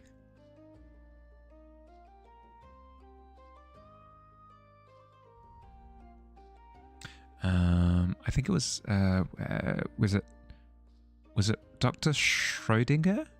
Yeah, it was Dr. Schrödinger who had the theory that if you put fields in a box, if you put how's it working? If you put fields in a box, and you've got a particle that has a 50% chance of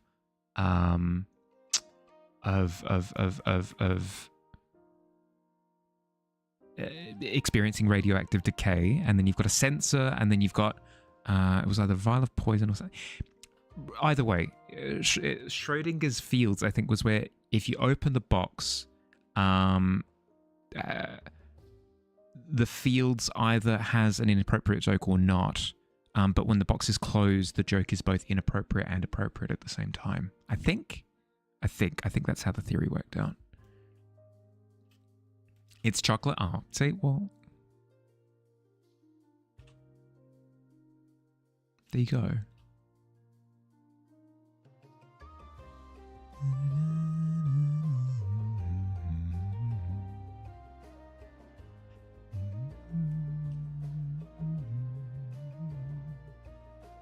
Such a stretch for a joke. Yeah.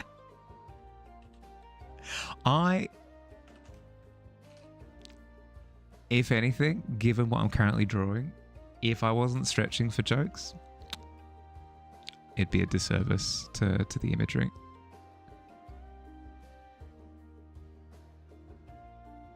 Don't worry about it.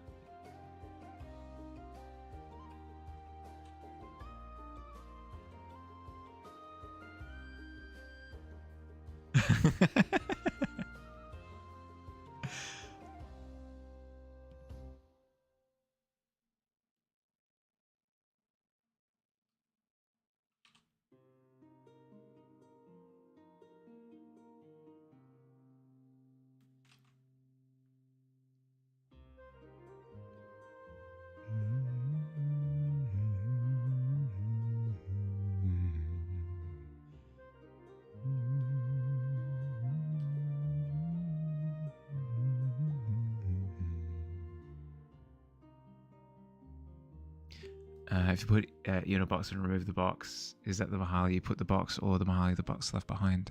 Wait, are you? Is that like Schrodinger's ship of Theseus? Bollicher with the natural 20. Good lord. That's the third natural 20 we've had today. You guys are popping off. How's it going? Yeah, good. Good. I'm finally starting on my Beast December painting. I'm so behind with everything. But I'm getting there. I'm getting back on the horse.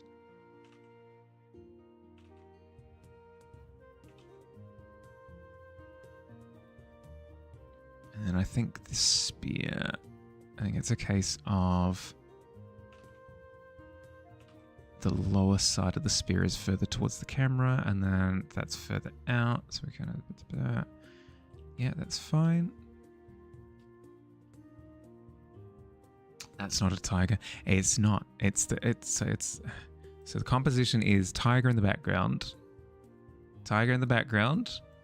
Tarzan-like character in the foreground. Cool. We're on the same page.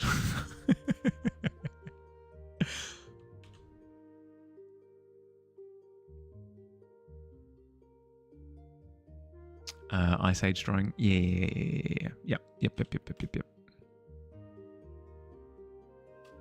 Little stick figures. Exactly. How are you going, Bollicher? How's your day been?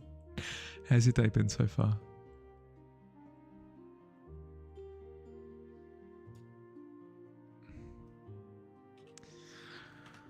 I will anatomy. I will do it. I'll do it. I'm crazy.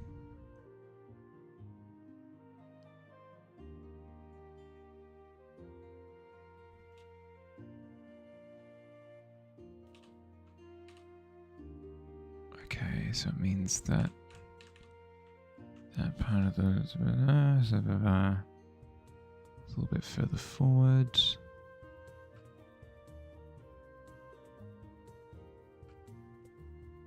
Which means that that's a bit more accurate compared to before.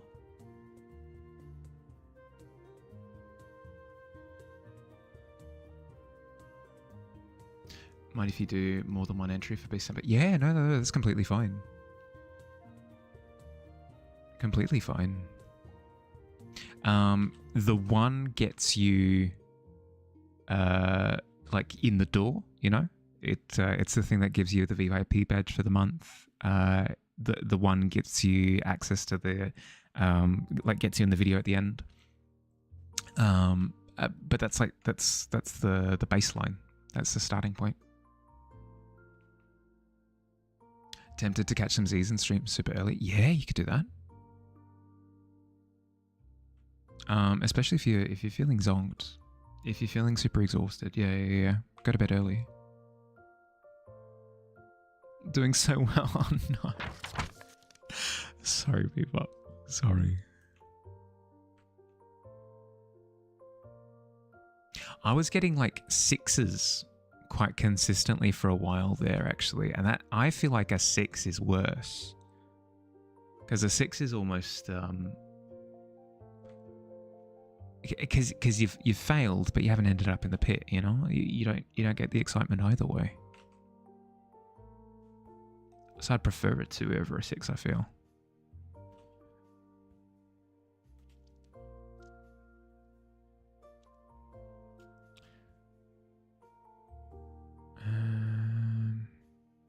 Do I want the arm there? Do I want the arm down? No, I want to carry the momentum to the side. The head's quite big for the body is the only concern. I wouldn't be caught dead with the number 6. It was the worst number you could possibly get. Oh no! Sorry, Grenade. I feel as though I set you up for failure with that one. My apologies.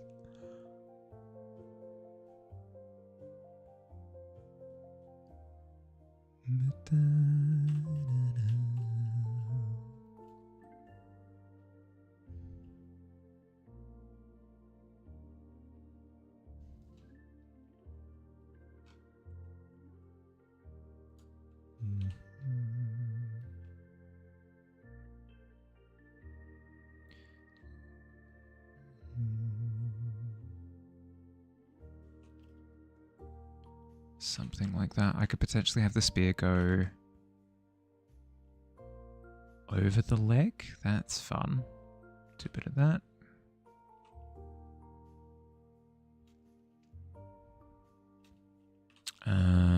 Then I want to give this thing hair, but that can wait until I start penciling in details. I feel like this is fine for blocking for now. Always roll of dice fate in the beginning of the year. Always low roll. Oh no. No, I've never done that. We could do that. We could do that. I could hold off to roll my first dice of the year for stream and see what I end up with. We could do that. That sounds like fun. Okay. So we've got our... What does a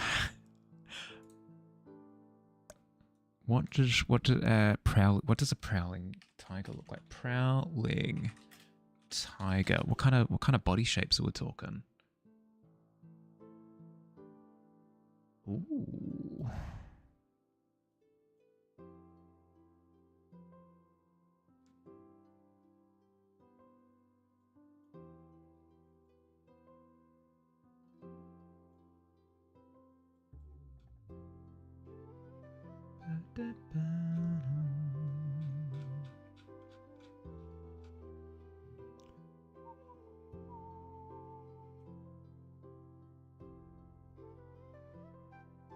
Yeah, why not? Why not? Crouching tiger. Oh. Yeah, there are the crouching tiger hidden dragons dragon results that I was anticipating that we would have.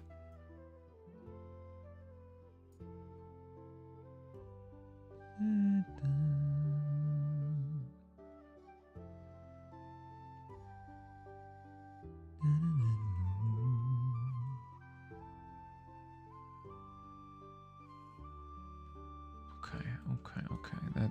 That is an image that I can kind of use. I mean, it's just the tiger just mad chilling, but it at least shows it with a low posture. I'm fine with that. Gives me something. It's cursed. Don't use plastic dice. Never with plastic dice. Never with plastic dice. I'm a metal dice purist. That or rubber bouncing dice. It's one or the other. That's not true. It's not true. There are some plastic dice that I really like. There are some acrylic dice that I really like. But not the I've never liked the standard acrylic dice that you get that are in like relatively set colors. I like the more sort of whimsical ones. Your first dice set was plastic. Always rolled it in between 1 to 4 range. Ooh, solid pit territory.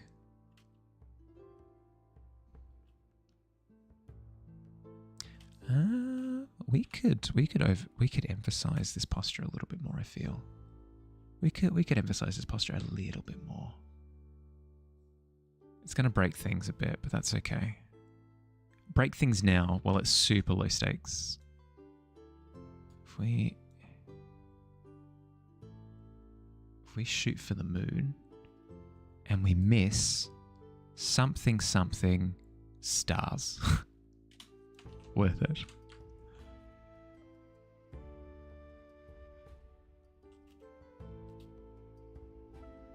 It's got a little bit more energy to it. Does it break the leg, though, is the only problem. Does it break this leg? Not explicitly. I might have to bring the leg in a little bit more to make sense with the angle, though.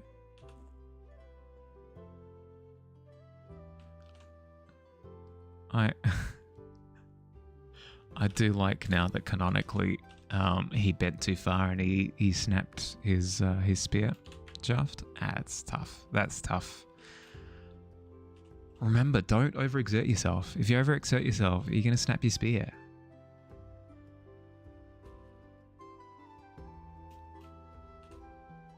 Let's fix this spear, shall we?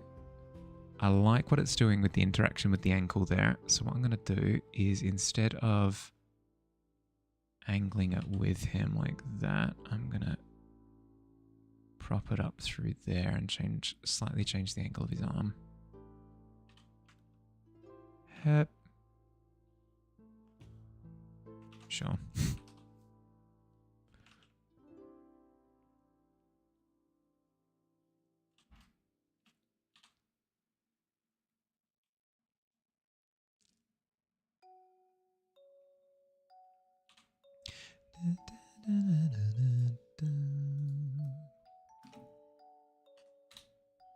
How are we doing on... No, Twitch, don't do it. How are we doing on pre-rolls? Pre-rolls are on. Frick. It didn't work again. I hate this thing sometimes. Okay. In a couple of minutes, I'm going to roll us a little set of ads, just so that we turn pre-rolls off again. My apologies. I should have been on top of it.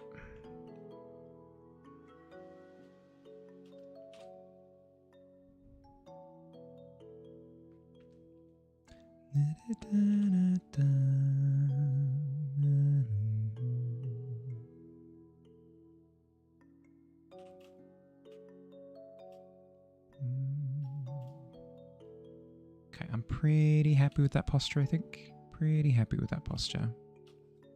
Unforgivable, I know. I keep forgetting. I keep forgetting to check.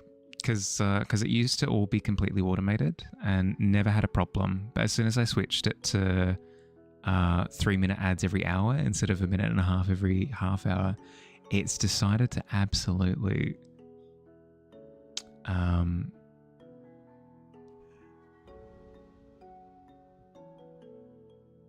just dramatically poop the bed.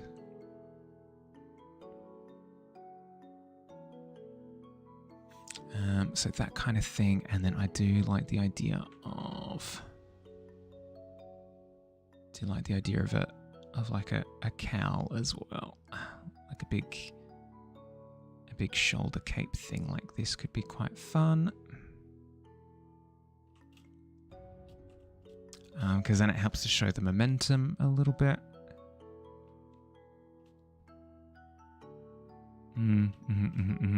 Something like that. We'll sort that out in time. Hunter drafts, and then we create ourselves a creature draft. We still don't have a name for this thing. What are we calling it? It can't be dog. It can't be dog.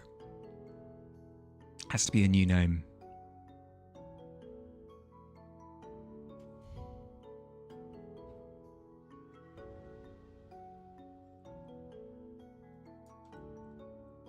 How are we going to pose it?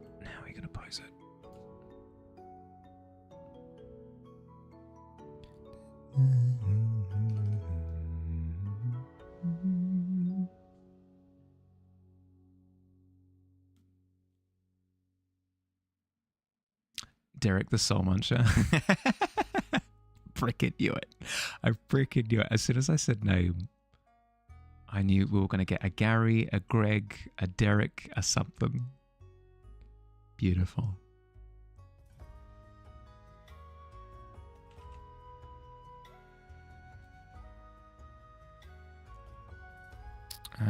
So if it's got one arm kind of outstretched like this, another arm like this,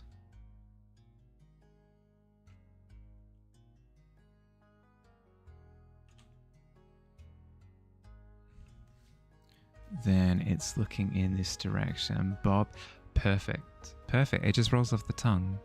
How could you forget a Bob? Bob the cat. I hadn't pieced that together. That's fantastic. Hi, Mild. How you doing? I'm so sorry for everyone coming in just now, but I really need to run some ads. So in the next couple of minutes, I do need to run ads. I apologize. It won't be for long, and then I promise that they won't rear their ugly heads for the next hour.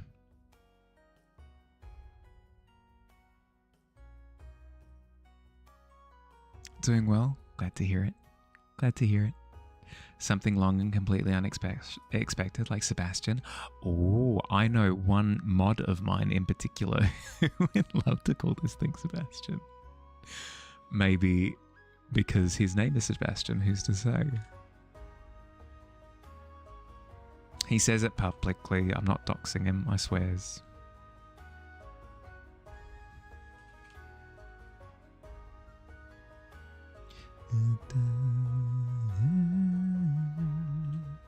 "17's not bad. 17's not bad at all." Noctua. Our Tomb of Annihilation game that's been going for a year and a half now. Finished as of yesterday. As of last night, we're done. We're dunsies. Dunskies. Dunzo.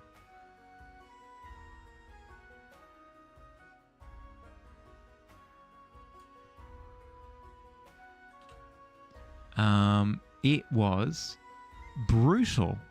The final confrontation, I'll keep it vague just in case people are playing Tomb of Annihilation or want to play Tomb of Annihilation or whatever. The final confrontation with the final baddie was rough. Was super rough. We were told by our DM afterwards that it's kind of expected that you kind of die. That it's kind of expected that you'll TPK at the end. So we did quite well for ourselves. We survived. Overheard a little bit as you were groggily trying to wake. Yeah, no, fair.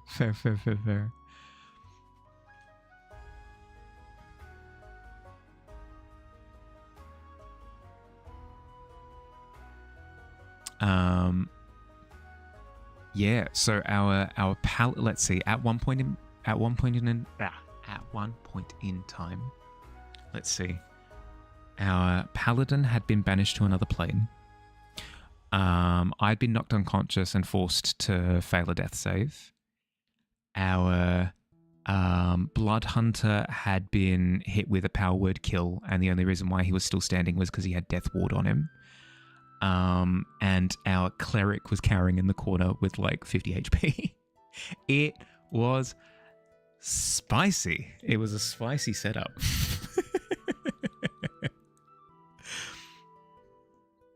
Thank you.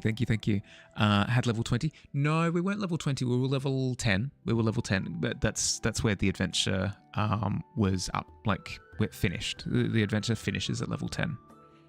I presume flavor-wise we would level up again now that we've finished the adventure. We'd level up to level 11. But, yeah, finished at level 10. 18 is not bad at all. Not bad at all. Hello. Yeah, hello. Happy Christmas. Yeah, happy Christmas Eve to you too. How you doing?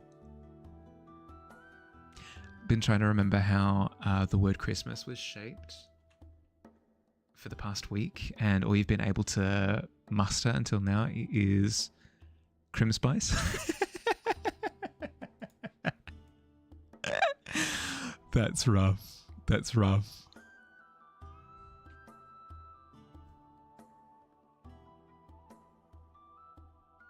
Thought Tomb of Annihilation is for level 20. So which adventure was for level 20? I think Vecna. I think the one with Vecna goes from 10 to 20 or 11 to 20 or something. I think Vecna is the one that does that. Tomb of Annihilation, no.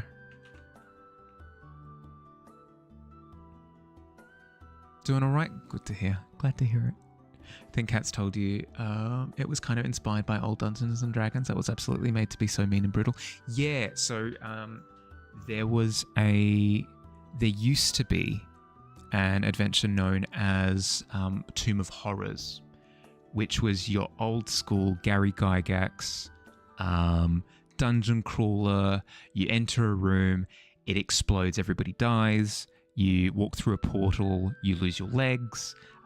You take a drink, it liquefies your bones. That's kind of your Tomb of Horrors is that classic, like super duper brutal dungeon. Tomb of Annihilation, they took that concept and they went, okay, yeah, no, so Gary, I can see what you're doing here with all this brutal dungeon stuff. I get it. It's cool. It's good. But I feel like we can do better. And they took the spirit of Tomb of Horrors and they turned it into a more in line with the rest of D&D nature of things, where everything was technically doable, a little bit less punishing, a little bit less like you walk into a room and a scythe goes across at like neck level and decapitates you type of deal. It's still brutal, still incredibly brutal. Like I want to say like 56 points of fire damage by putting on a necklace. So like incredibly brutal still, but not just you walk into a room and you're just insta-killed every time. His artistic essence, Mahali, gifted draftsman of visual enchantment, weaver of intricate imagery, and aficionado of form, skillfully navigating the realm of illustration with profound creativity, harmoniously blending line and shade to manifest stunning visual narratives. Well, that's the hope. That's the goal. I wouldn't say that I'm quite there yet. Username, not quite there yet. Aiming for it though. Aiming for that level of grandiosity. How you doing? How's your day been? How's your week been so far? Just almost instant. Yeah, exactly. Just almost instant. Did see Kat and her group of veteran players go through that dungeon. It's tough. It's incredibly tough. It's Gary Gygax's style of D&D kind of tests you.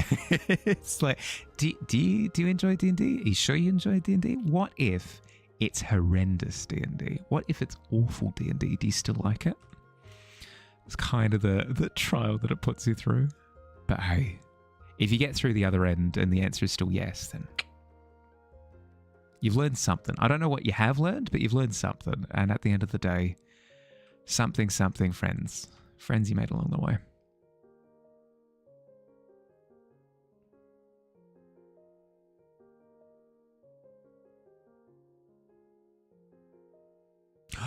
Your first check-in username. Hell yeah, that's awesome.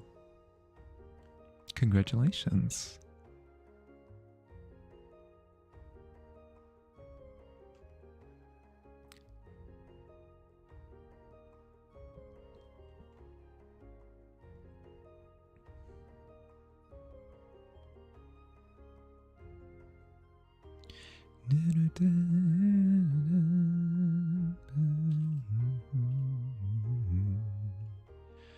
Okay, we've got a little bit of that essence coming in now of tiger, but I feel as though it's a little bit too slender, a little bit too petite. We're kind of in like dingo wolf territory with this, whereas I need like full on massive tiger, you know? Aggressive, muscular form, not as lithe. So I'm gonna bump up the proportions a little bit more. Is this a commission? No. So this is the prompt. This is the prompt for this month. So at the bottom of the Discord, there's a thing called the monthly art fair. It's basically just like a little challenge for the community where I give you a theme, and the theme for this month is Beast-Sember. And we make little illustrations and stuff. But it doesn't have to be illustrations. We've had crocheted things before. We've had pencil sketch. We've had like pixel art. We've had all sorts. We've had absolutely all sorts. But yeah, this is my entry for December. I'm free of commissions until the end of this year, which is sick because I've been I've been through the blender for the last few months with commissions. So I'm glad to be taking a little bit of a rest. You have a friend who is quite edgy. He's the best horror DM ever. It's all anxiety, depression, almost crying. You love it. Well, that's the thing, right? If you're signing up for that, it's sick. If you're not signing up for that, it could be a rude surprise. But no, if everybody's on board, no, that's awesome. That's really cool. It's a wonderful idea. Yeah, I'm looking forward to this one. It's going to be fun. It was your dream to check in here. When you were 2 days old, you told your mum you want to be in Harley Street. Mother, I cross the barrier of language in order to communicate one concept, one thought to you. I've attained this state of consciousness for this one moment, this one purpose. I want to check out Mahali's stream.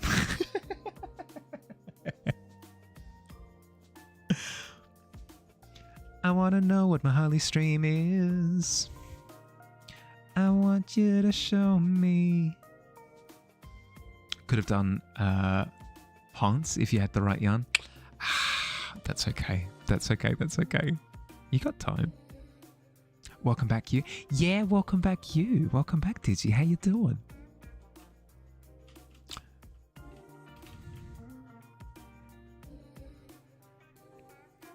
Okay, we need to beef up this tigery creature a little bit more. It's not as heavy. Thanks, me. Good to be here. How did you?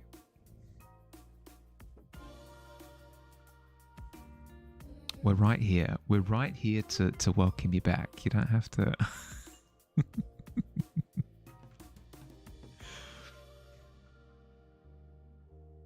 Everybody's stopped to look at the front door of the tavern as Pluck the Goblin has stepped back in and has had this full conversation back and forth. The full classic as well, where it's talks to himself from this angle and then scurries over, has replies to the first bit of conversation and then scurries back. Absolutely, you're my best friend, Pluck the Goblin. Said Pluck the Goblin. Just embroiled in a tense game of sleep dart box boot. Ooh, how'd it go? Did you win? Or were you box booted?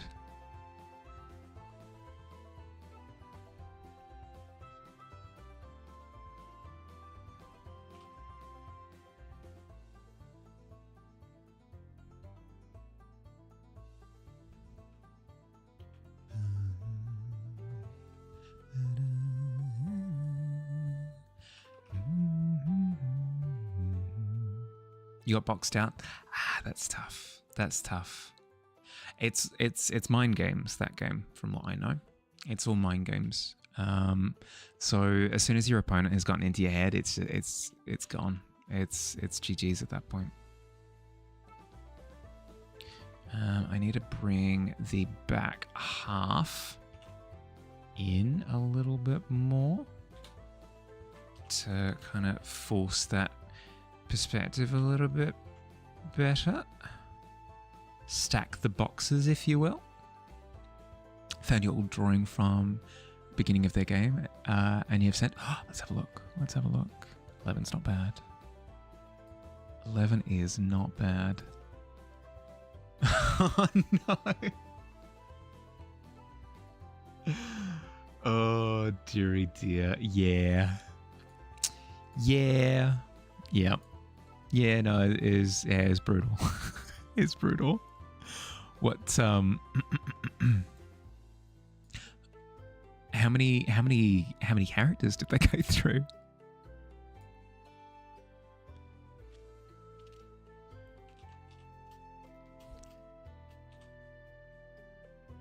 With an 11, you suppose you broke even? Yeah. Yep. I reckon that's a tense back and forth of Sleep Dart Box Boot.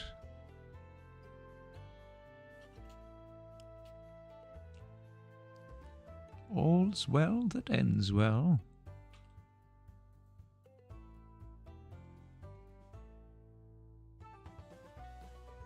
What is Sleep Dart Box Boot? It's a wonderful game that's played on board the deck of one Pluck the Goblin's ships. On the deck of his ship, yeah. They actually only played with those 4 to see how far they'd get, and they actually got really far. You say that, but you've also just sent me an image that says otherwise. That tells me something else entirely.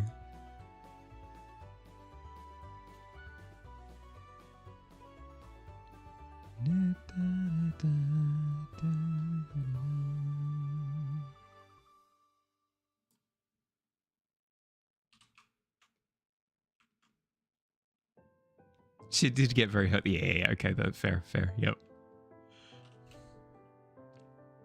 Well, there you go. See, it's it wasn't so punishing. Wasn't so punishing.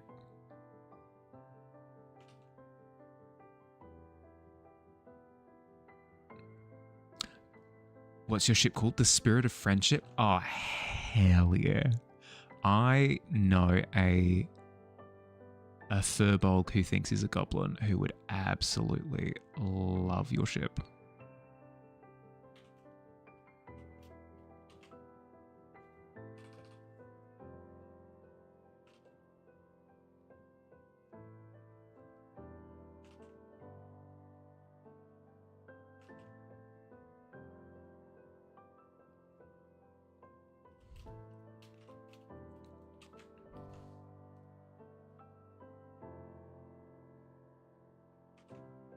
The ship of friend spirits.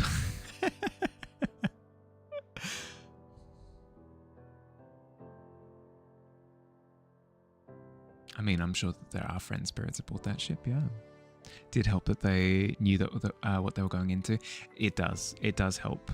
That's actually what led to our party being so broken for Tomb of Annihilation, was that our DM had let us know ahead of time which adventure we were going into, and they were like, yeah, so you can absolutely build with that in mind, and the playgroup did. The playgroup absolutely did.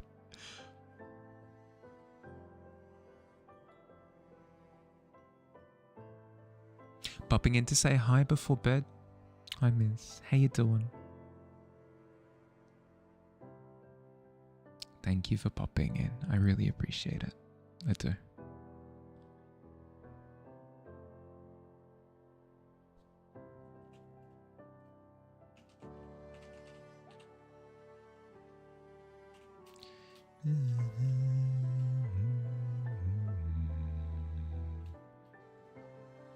Not bad. How am I? Yeah, I'm doing okay.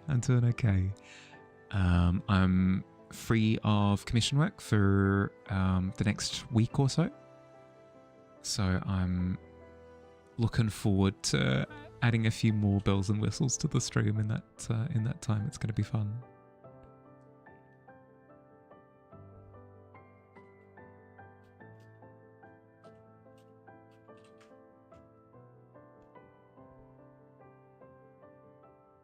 You'll also be doing that? Hell yeah. I think it'll be a nice opportunity to kind of give the stream a little bit of a new face for as recognition of the new year as well, you know. So hell yeah. No, that sounds awesome.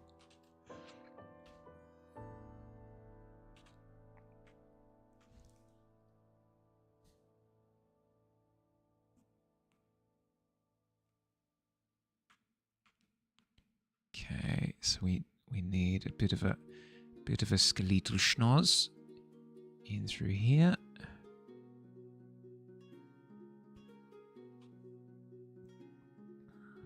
Then it travels up the bridge there, and then we've got a join into the muzzle.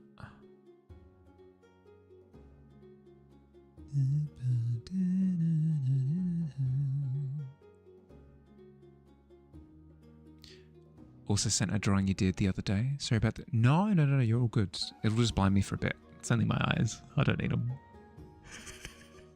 You're missing 3 in 1 cable for your new tablet. Should be here Friday. So you'll be doing lots of visual upgrades too. Wait. As in you misplaced a 3-in-1 cable that you had for an existing tablet, or you ordered in, because you said that you were ordering in a new tablet. Did it come in without its 3-in-1 cable? That sucks. What? I did not know that.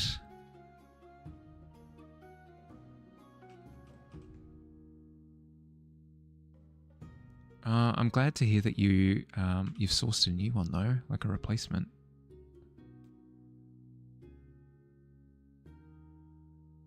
The new one you got didn't come with the 3-in-1. Yeah, okay. Was it supposed to? Was it a case of them going like, oopsie, we did a fumbles, here, like here's a replacement one, or does it just not come with one?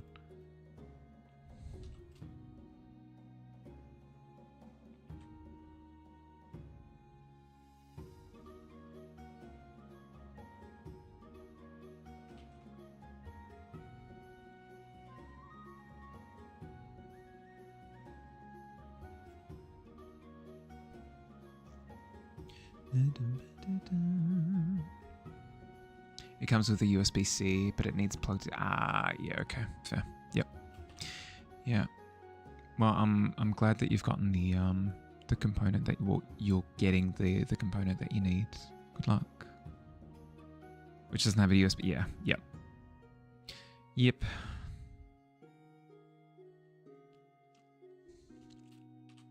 Well, I'm keen to see what changes you make. No, that's gonna be awesome. That's gonna be sick.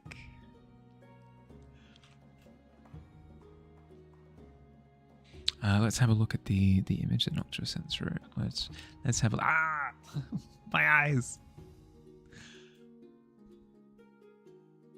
Why'd you drink the tea you suspected was poison? I trust them. I trust things would turn out fine anyway. And in my defense, I was right. Glorious. I do appreciate, by the way, Noctua, that you were given the opportunity to play 2 characters, and your decision was to play 2 little gremlin guys. I know gnomes, I understand, but chaos gremlins.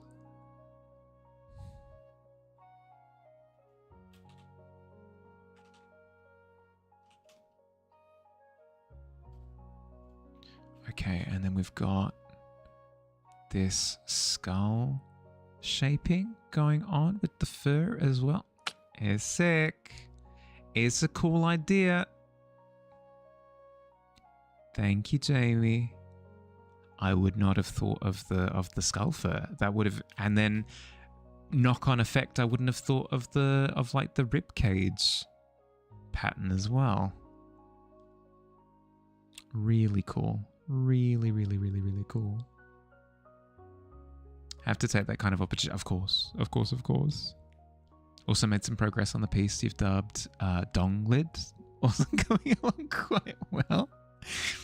Your names are always incredibly glorious. What was the... Oh, God, what was the... I'm thinking Patricia. It's not Patricia. What was it? I'll find it. Give me a second. The finished version of your most recent piece. Jolene. That's right, Patricia. Good Lord. Sick. Awesome. Really cool. Really, really, really cool. I love how you did the light bleed and then the halo effect as well. Sick. Super cool.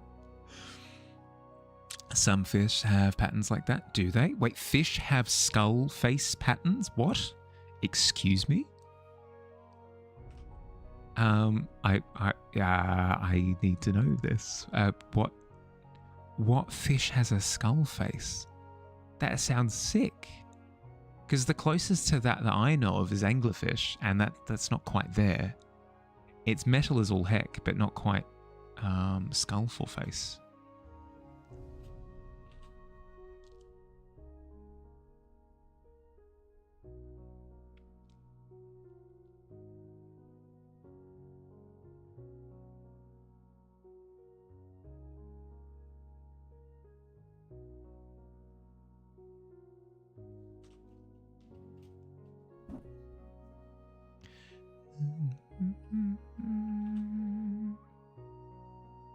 not as a whole species, but you know for sure that some koi and goldfish hatch with patterns like that sometimes. Yeah, okay. Right. Because I was going to say, it... Because now I want ghost fish. Now...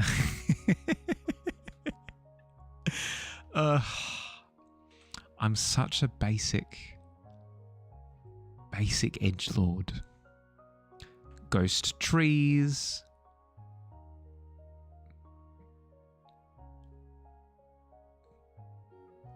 Ghost, what was the other one? There was another one. But yeah, no, give me a ghost and I'm happy. Give me a ghost of any kind and I'm happy. The movie Ponyo plays on the Legend of Human Face Fish. Ah, okay. Yeah.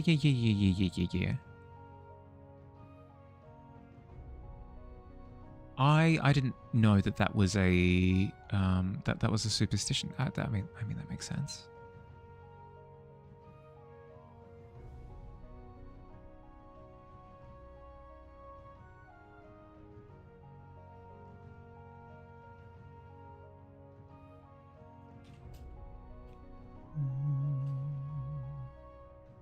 Like the ghost fish you drew from the driftwood staff. Yeah, I suppose. Yeah, I suppose ghost fish from the driftwood staff.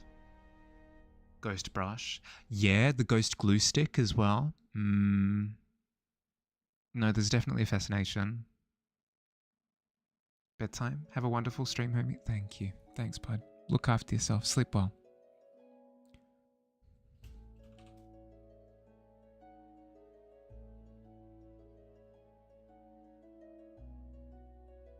Yeah, sweet dreams.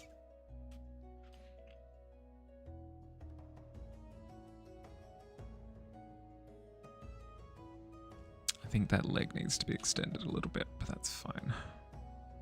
Easy enough to do.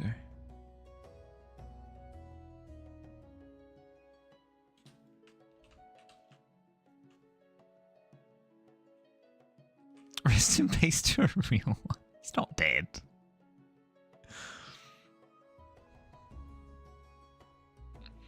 Did you at a friend's sleepover just mourning the loss of all his friends?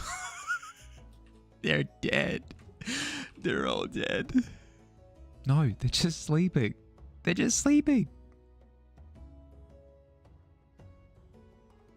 Derek the Soul Muncher kind of looked like he's about to play pounce. No actual aggression, just play with Strange Cat that has stick. Fair. Well, okay. Well, how can we up the aggression then? How can we up the aggressive posture?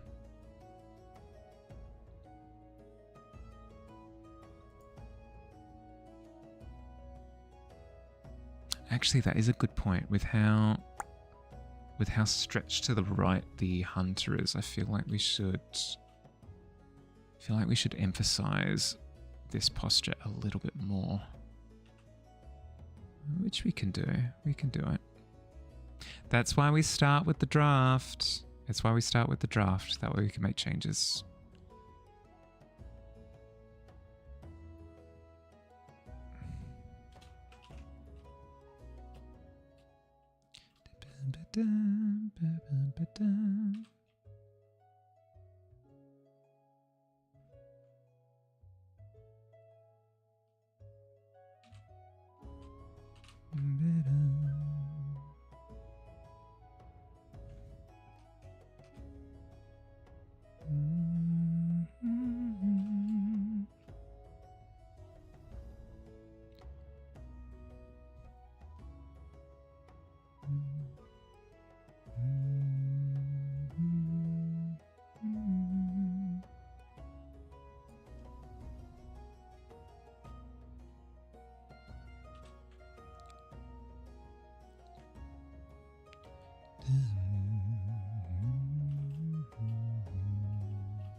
Speaking of little gremlins, Hi. What you up to? Really? Oh. We're in the presence of a goblin. More cat aggression, higher spine, lower head angle. Cats don't like their back to threats, but dogs like to chase their butts to prepare for increased speed. Cats get more speed from loafing first due to difference in hind legs, so higher spine shows it sees the fight as a threat. Yeah, okay. So like, increase the angle like I have been. Yeah, cool. Hi, cat.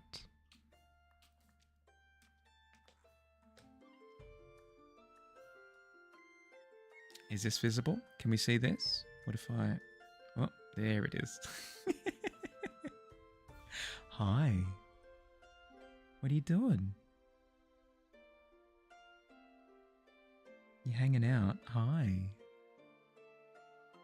Oh, scritches. Okay. Yeah, you can hang out for a bit.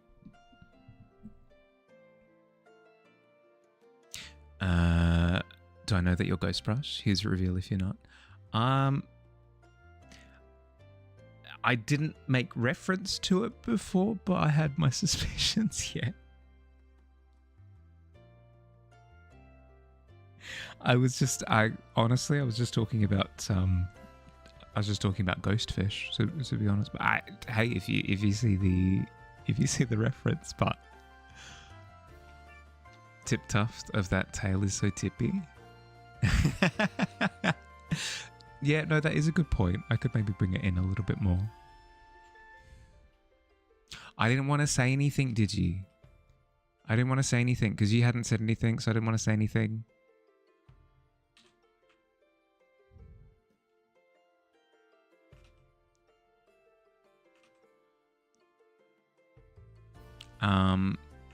But in all honesty, Digi, your skill is hard to miss. I'll say that much.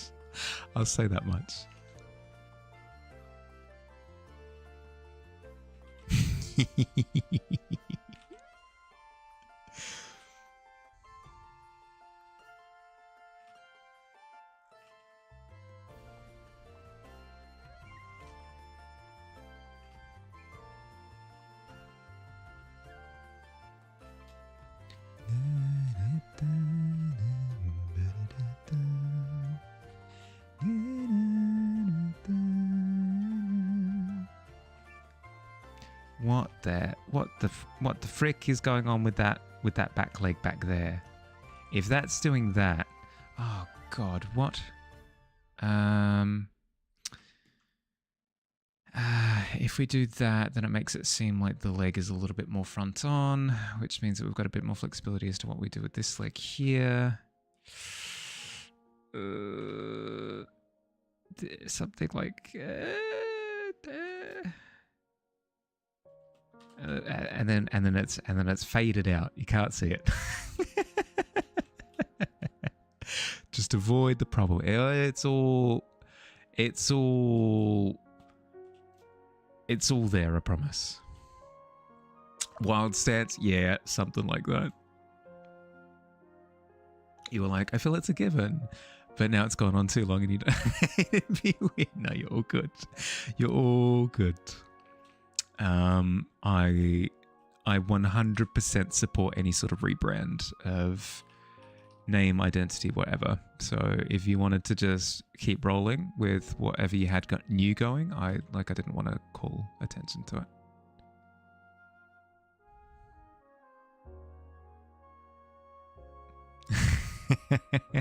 The cat's out of the bag. Nah, it doesn't change anything. You're all good.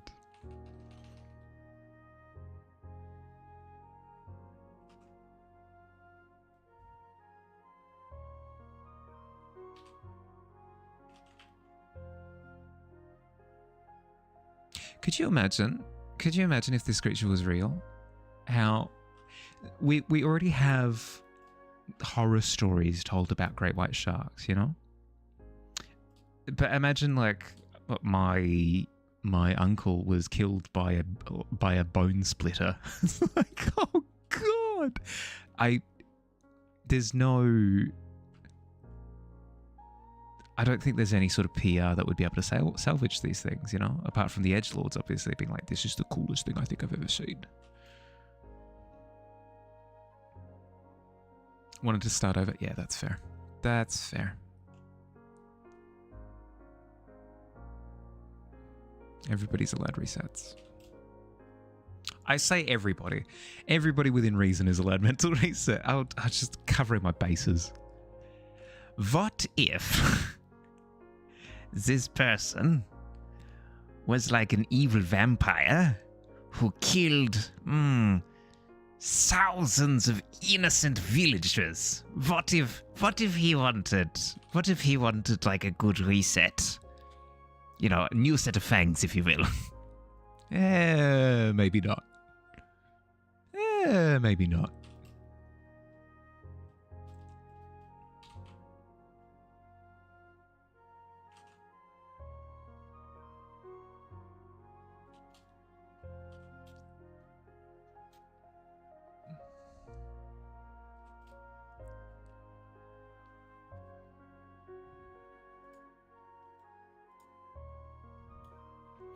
Tiger hind legs. What do they freaking look like?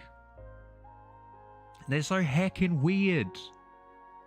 What? Excuse me? They do this and then that.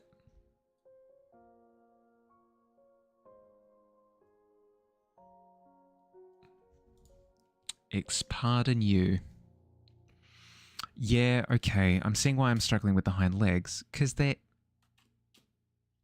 heckin' weird. That's why. Okay. All right. I see you. Strange hind legs.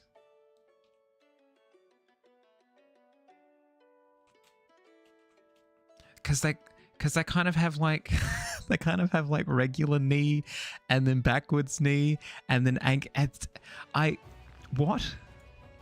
But then as soon as I did that, it looks way better. Whatever.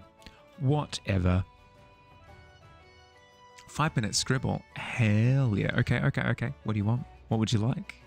What did you have in mind?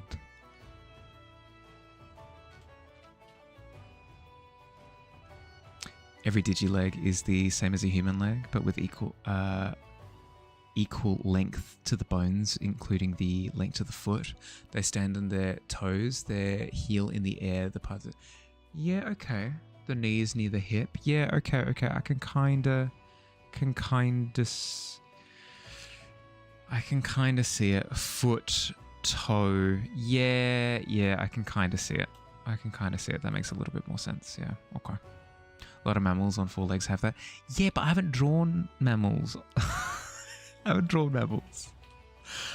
like fish and horses. Horses I suppose work that way as well.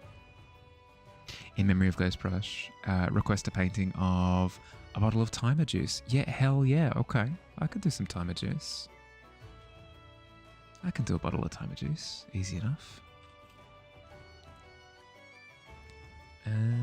New 1,000 by 1,000. Just draw a rat. Yeah, but I didn't draw the hind legs of the rat. I kind of avoided it. Not intentionally, just because of how I did it. Got to study the skeleton. Yeah, I was blind, okay? I wasn't looking. Spine does look like rat. Yeah, no, that's true. Okay. 5 minutes on the clock. Bottle of timer juice. Here we go. In 3, 2, 1, start.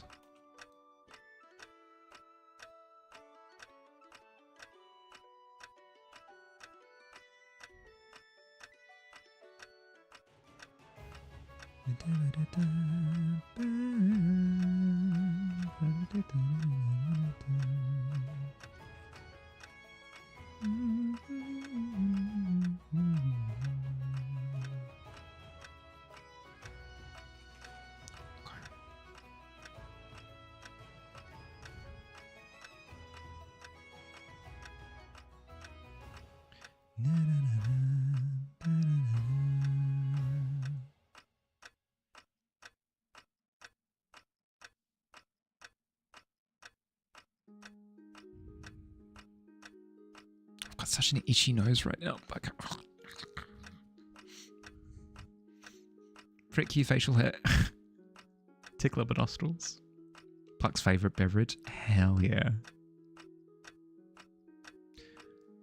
Garçon, your bottle of finest timer juice, please.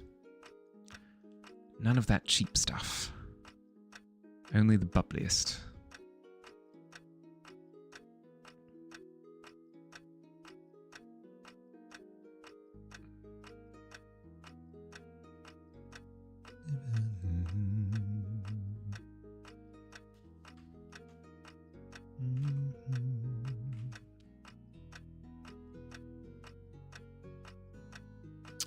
You know what? This is going to look silly as all heck. I don't care.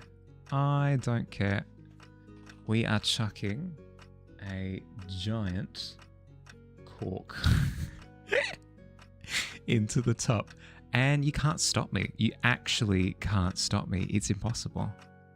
You think you can stop me? What power do you have in this tavern over my actions? It's not to you, Twitch. Don't ban me, please.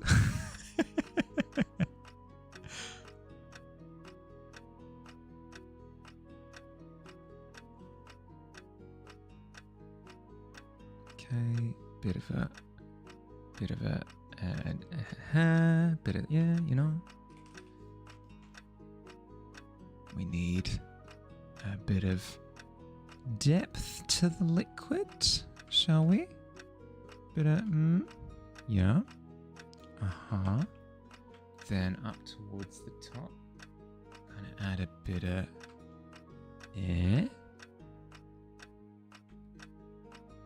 Then we grab some of that background and we bring some of the red into it, just for a bit of this. Then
I got time. Oh. Then a little bit of that red highlight shadow stuff on the ground there. That's fun. And then we can go in with. Got no time left. No time left. That's okay.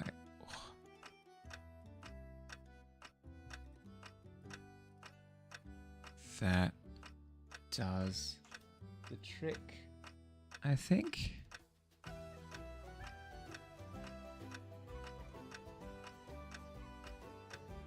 Oh.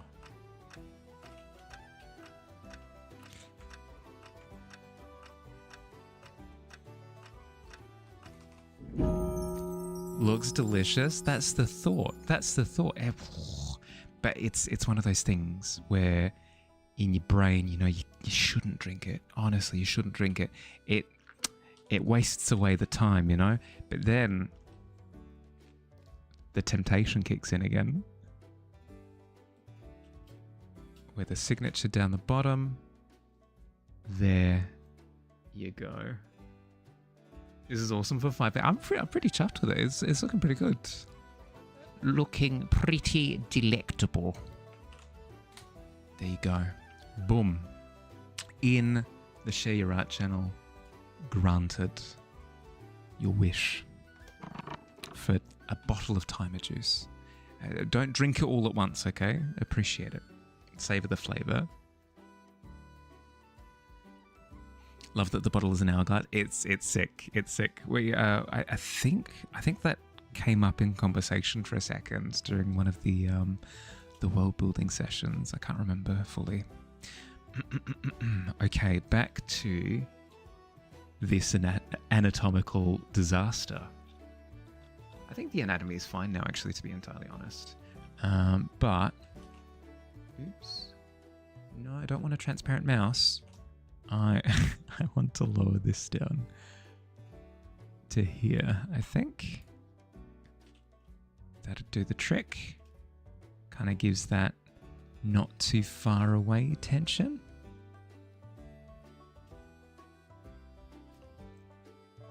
Just got a fruit punch type of flavor. Of course. No.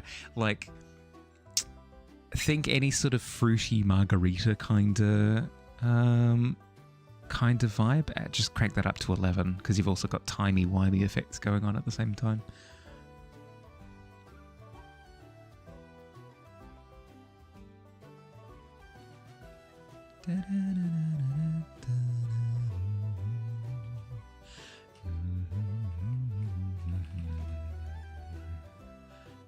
Okay.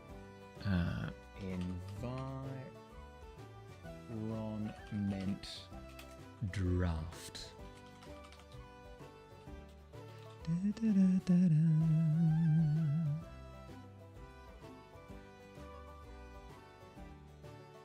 Oh, just as a heads up, before anything, I'm going to be running 3 minutes of ads. Running 3 minutes of ads well over time having done that. So I'm going to quickly run those. I'll be right back. I'm going to get up, stretch, grab a snack. I'll be back with you in a second, okay? Thank you for hanging on through. I really, really appreciate the patience. There we go. Okay, see you soon. So I keep freaking forgetting.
Thank you. Appreciate it. I thought you said munch because you could hear me munching and crunching. I was like, oh no, I thought I'd muted myself. Thank you. Thank you, thank you, thank you. Thank you, thank you, thank you, thank you.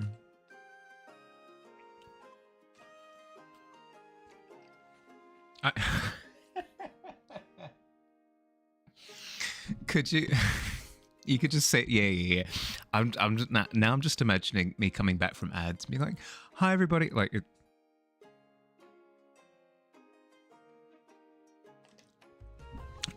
mugging at the camera, and then some sort of like home invasion happens in the background, and I'm like kidnapped by bandits or something, all on mute, with me like screaming at the camera and kicking and stuff, and everyone's like, "Oh, it's having a great time." Mahali, you're on mute. We can't hear you. You're on mute. We can't hear that you're being kidnapped. No, you're all good. You're all good.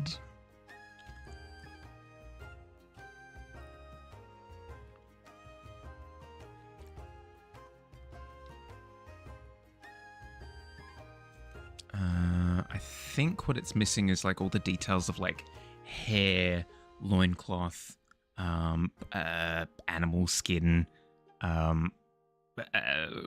cape, poncho, capelet, whatever, like all heading to the right with the stop of momentum, but that can wait.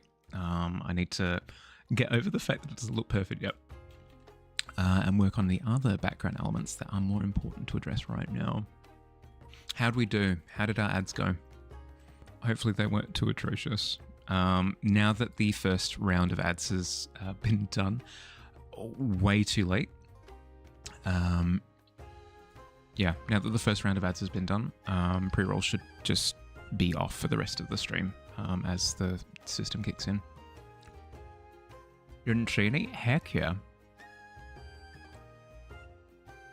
And Twitch is none the wiser.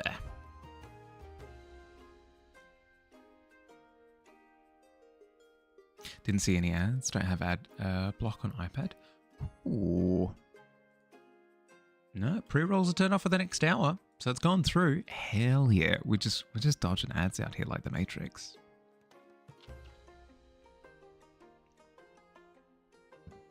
Ooh, pardon me. Apologies for the just belching directly into the microphone, like the consummate professional that I is that the word?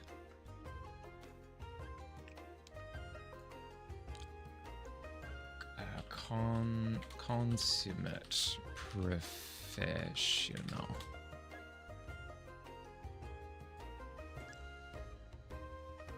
Yeah, consummate. I thought so.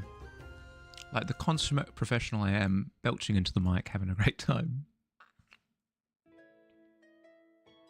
Twitch mobile app is so broken it oftentimes forgets to actually show you the ad. That's sick. That's awesome.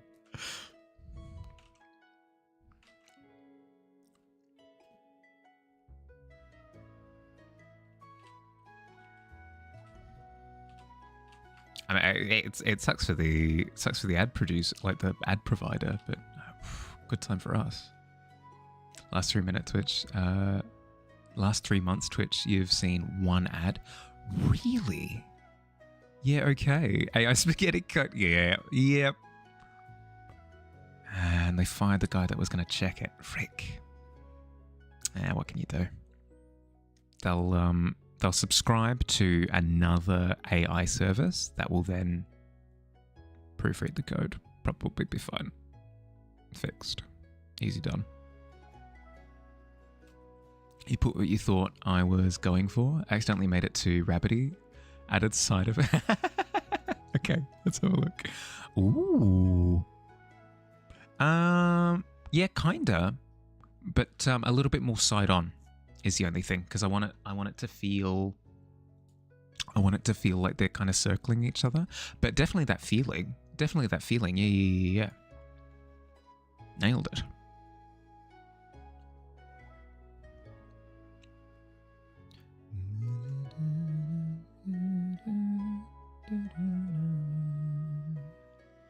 And then we can have like a tree that's doing a bit of a topple over here in the background. Again, to give us a lovely action angle. Speaking of action angles, what if... Can we do this? Can we do this? We can. Excellent. What if we just rotate everything? One, to give the sense that the hunter is off on edge. Like, this situation that I am in is a bad one, but also to place the beastie on a higher angle, like on a higher vantage point than the hunter, to kind of communicate that idea of like they're both standing on the same ground. This guy has an advantage though, you know? I do like that. That's fun. Let's go with that. And then I'll need to put in the hunter's foot here. That's fine. Easy enough to do. You got a topple tree in your piece too? Oh, hell yeah. Great minds think alike, Dizzy. What can I say? What can I say? I'm so freaking excited to see what everybody's done for December. It's going to be sick. It's going to be awesome.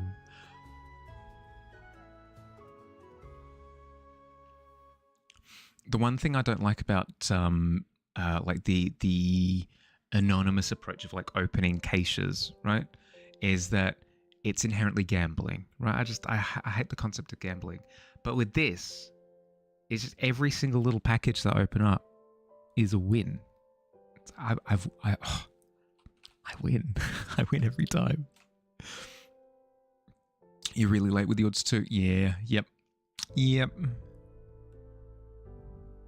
I'm gonna see if I can power through and get this one done by the correct time. I also need to remind myself that I can get it to a finished state, but then if I want to keep rendering it, I can absolutely keep doing so. In the same way that with my rat image, I finished it, but I've given myself room to be able to keep working on it a little bit more if I want to. Finally landed on an idea at least. Nice. I mean, I'm literally starting now, so you've got time. You've got time. Pulled out all the stops for yours. I'm keen. So heckin' keen.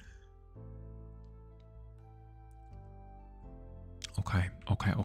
So if we got that going on, then we've got the animal hide that's on his shoulders, kind of off to the side there. The loincloth needs to kind of do that business as well to carry the momentum.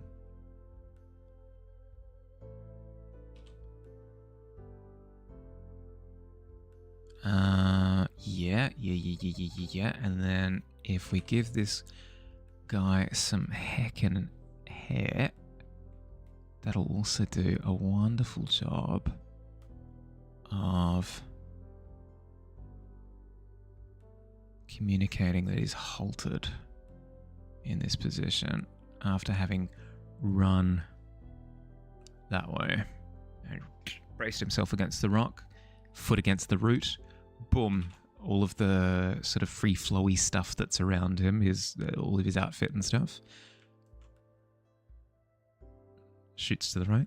Do wish you would have forgotten a dynamic pose. It's all right. It's all right. Next time.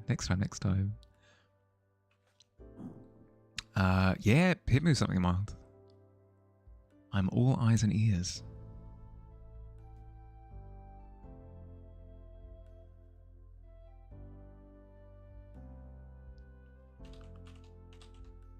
The emotes. Ooh. It's doing the thing when it's not loading properly. And the little party hat. That's sick. That's awesome. That's great.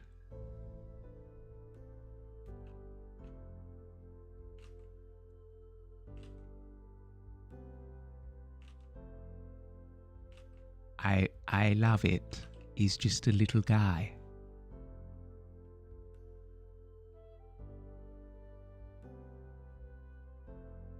You can dance if you want to. You can leave your friends behind. Because your friends don't dance, and if they don't dance, then they ain't no friends of mine.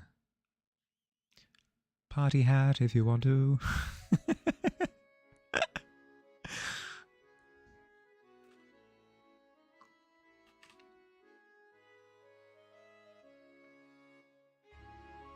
Just little guys. Exactly. Exactly. We stand little guys here. The kids say that these days still, right? Right? We stand blank. I stand something good. Why did all examples land? I stand Hollow Knight. There we go. Oh, I got that song stuck in your head. Sorry. Sorry, Max. And they're just having the best time. Look at them go.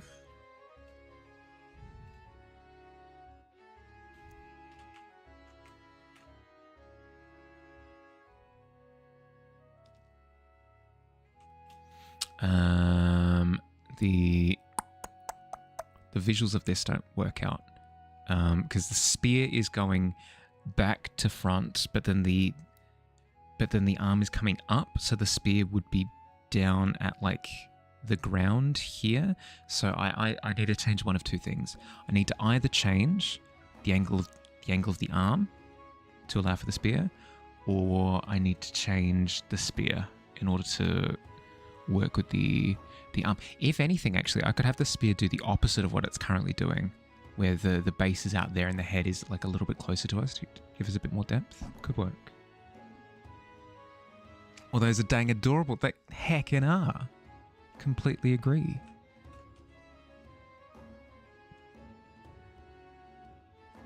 Not just those, by the way.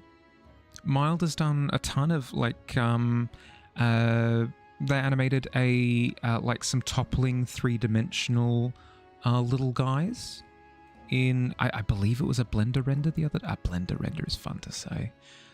God, it was probably intentional too, the bastards. But still, some really cool stuff. Mild has done some really cool stuff. Highly recommend. They've posted a ton of it in the ArtShare section as well. It is all there to see with your human eyes. Try your best to make adorable emotes. Yeah, like my emotes are like they're pretty adorable. Correct, they are. You try your best and succeed. You forgot the and succeed part. You try your best and succeed at making adorable emotes. Do some Blender stuff as well. Yeah.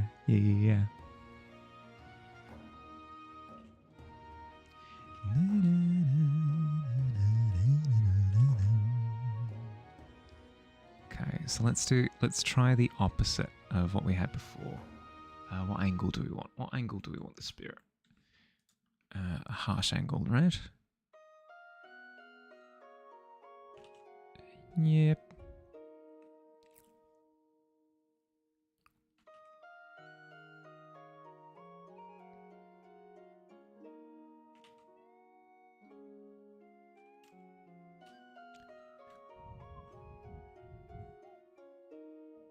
And then we have to change the angle of the hand to accommodate it.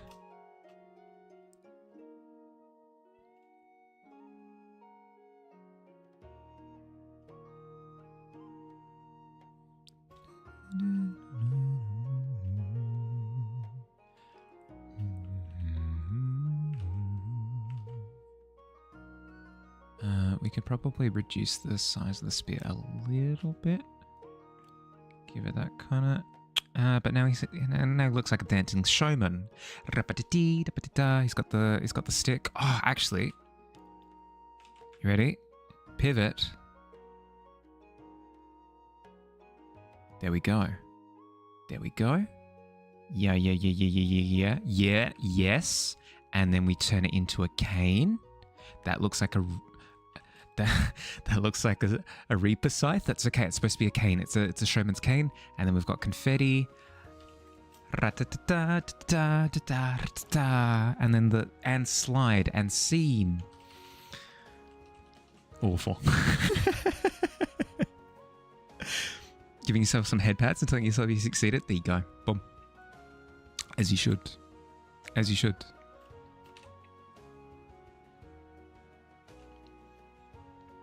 How am I salvaging this spear? How am I salvaging this spear?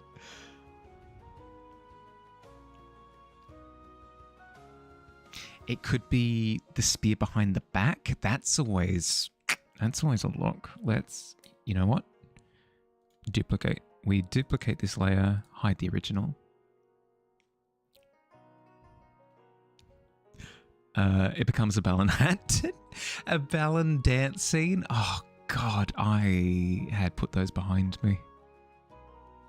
That is actually a good reminder though. Thank you, Noctua. Just an hourly reminder that I was a top 10% Balan streamer this year. My proudest moment. My proudest moment. What can I say? Like, it doesn't get better. It's all downhill from here. We all know this, right? Okay, so how does this look? So we've got the... Okay. Make sure I'm not running over a cat. Okay, all right. So I've got the leg out like this. The other leg up like this. I need to fix the calf. I need to fix the calf now that I've noticed that. Cool. And then the arm goes like this. So the elbow is like in line with, if we over exaggerate it, the elbow is behind the back a little bit. And then the hand is out. Yeah, okay. All right. That can work. We can make that work. Let's quickly fix the calf now that I've noticed it. Cool. Perfect. The elbow needs to come out here. Like that. And then we've got the forearm up like this. With the hand here. And then we've got the spear behind the back like that. Right? Yes? Maybe? Perhaps?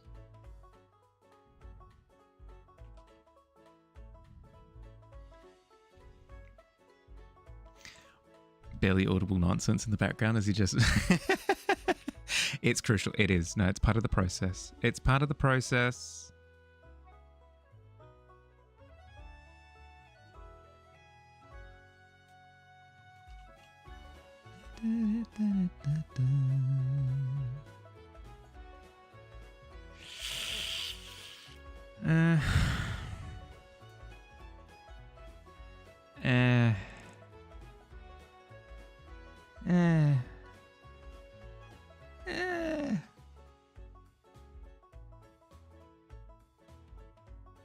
It's dynamic. I'll give it that. It can dynamically sit in the bin, though. is the only thing. I think what's putting me off is this bit of the upper arm. I think is a little bit too long. Is maybe what's throwing me off. Perhaps. We'll give it a go. See where we end up.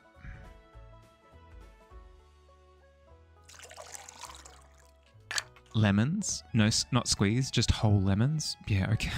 Yeah, okay. Oh, God. I'll cheers to that, begrudgingly so, but here, have a cheers.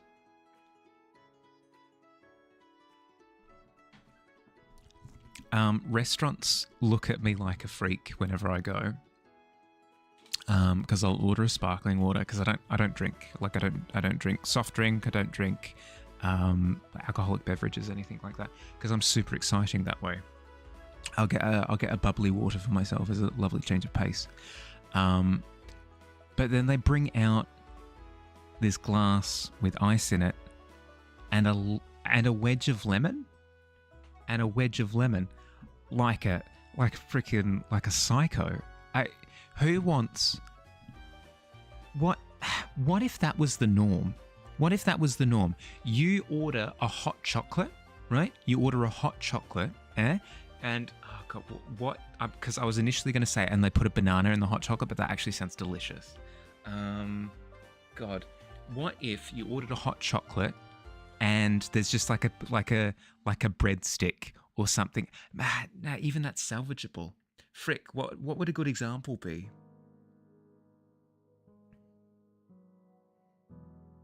Except you get still water because you don't like the fizz. That's fair. That's fair. Was deathly allergic to lemon. Could have killed him. Could be dead. It's true. I could be. To say lemon. Yeah, okay. See, there we go. You order a hot chocolate and there's just like a wedge of lemon in the hot chocolate. Excuse me? Pardon? I've ordered a hot chocolate. I've not ordered a hot chocolate with a lemon. Why is it just... I understand why they do it. It's because as soon as sparkling water was a thing, when waiters were going around and topping up water or whatever, they would have difficulty with discerning who had still water and who had sparkling water. So it was their clever way of being like, oh, it's fancy. It's fancy if you have a slice of lemon in your sparkly water. It's not fancy. It's disruptive. It's messing with the balance, because I want water with a little bit of a bubble.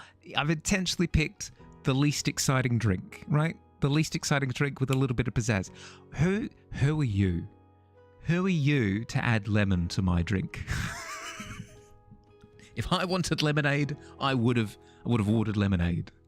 Yeah, that was the reason, is so that they could tell who had sparkling water, who had still. Might try lemon hot chocolate. See, there's the thing. I was going to say put a banana in the hot chocolate, or like a strawberry, or every example, like grapes or something. Every example I thought of, I kind of had to...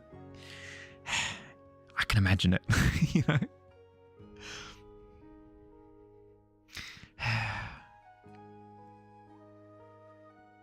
Sure, they also probably thought, surely no one will get upset about a lemon. That would be crazy. And the madman will get upset about that. Yeah, but they haven't met me.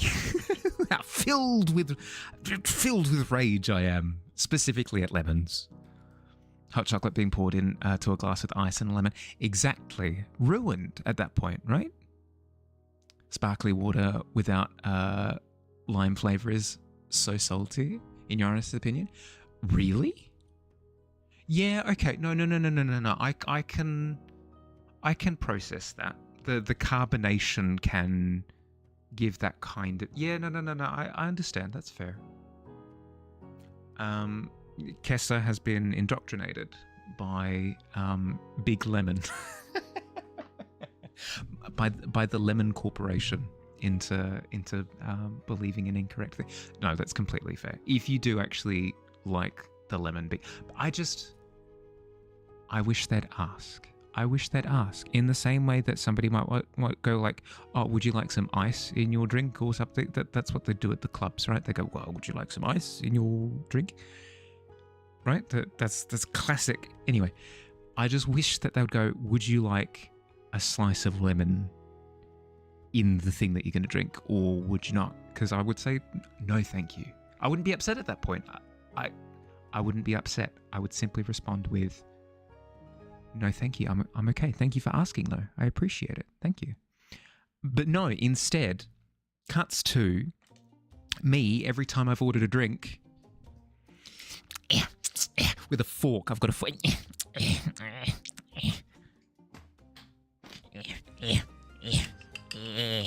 Getting the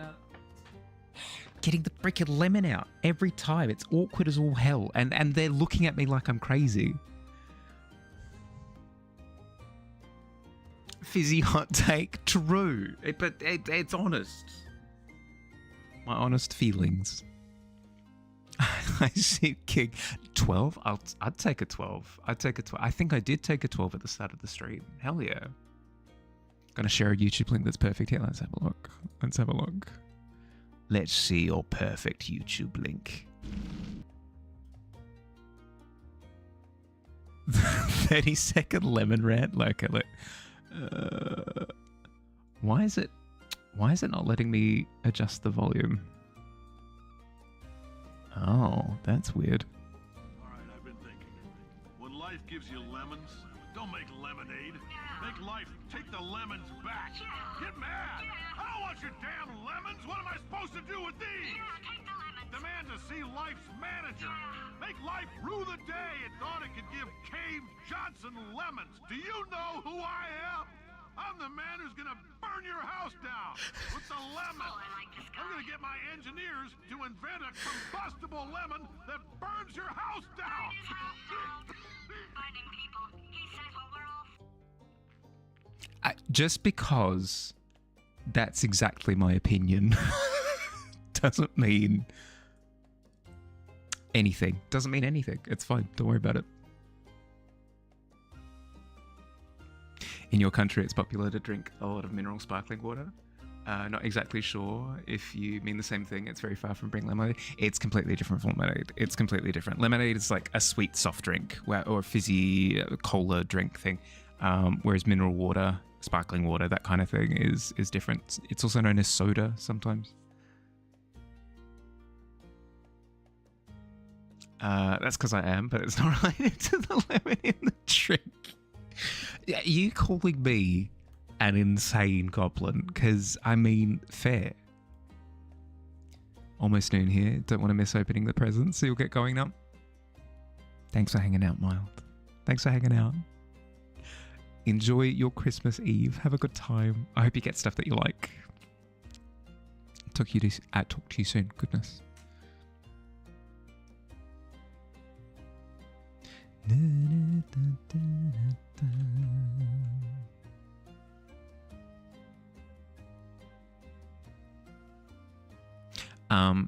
The reason why I bring it up is because I went to a new burger joint.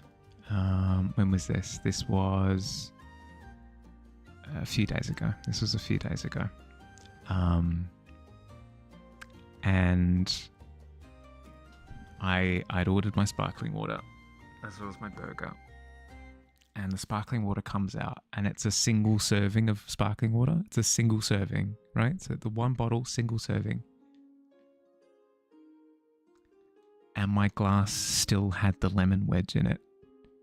Even though, as soon as I poured the sparkling water in, there was no chance of me pouring more in because it was a single serving. So the excuse of the lemon exists for us to understand who has sparkling and who has still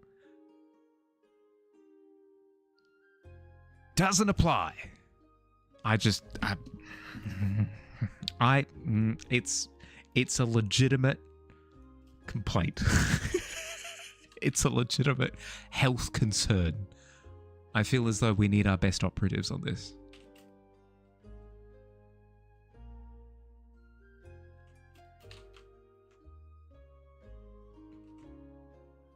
People just like the flavor now. Yeah, well,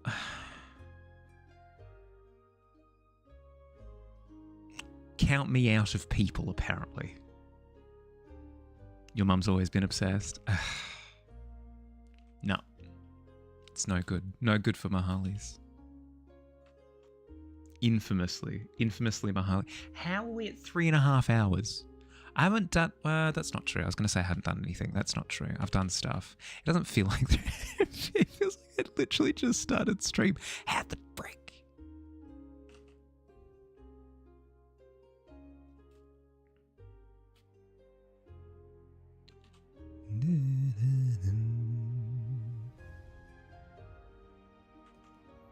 That's okay. That's okay. Sorry for the manic energy. I apparently was bottling that up for a while.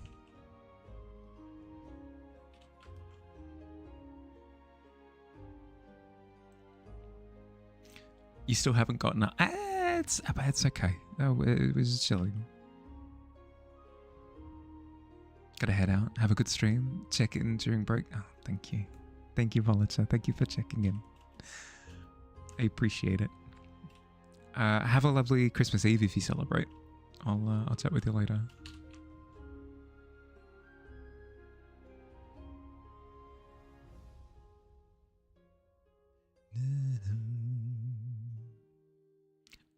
bottling it up without lemon.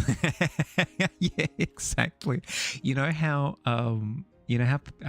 some produce will proudly state on the packaging, like, without using pesticides or organic chicken or whatever it happens to be. My sparkly water company will very proudly declare without lemons. Without lemons.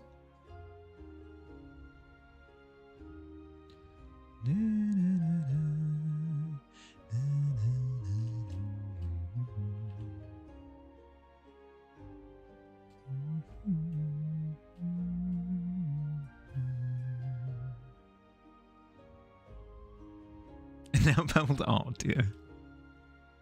Yeah. Now the rant bubbled over. Correct. I didn't even anticipate that I would, because I would have switched screens. I would have switched to the ranting screen, but I didn't. I didn't even realize that I had that much to say. It just kept going.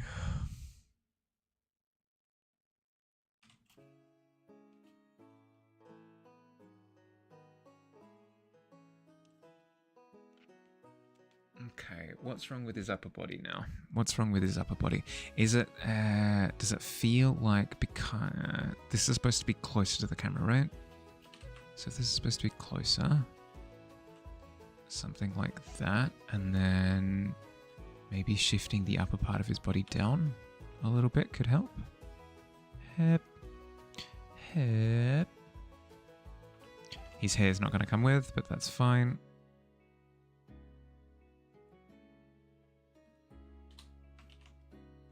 We can always grab it separately. And there we go. It's a wig. Easy enough. You think you're ready to call it on your piece? Ah, nice. Nice. There's just you sitting there eating lemon slice like an orange. Fair. I mean, it's only fair to have representatives from all angles, you know. Dramatic shadows here, right? Yeah. Yep. Dramatic shadows. Dramatic shadows. Obviously, shadows included. Snatching his wig. It was flying away. I had to do something. Got some serious flaws, but you have sunk cost. Sure, you've learned something, and you'll do better next time, maybe. I mean, that's the thing, right? Is understanding where you're at with it. Like, hey, I understand that I could technically make this look better. I could put in another 1,000 hours into this, and I could make it look 1% better. Is it worth that cost investment? Answer: probably not. Probably not. So best to step away with it. Step away from it while you're still feeling good about it, you know? It is the sensible thing to do.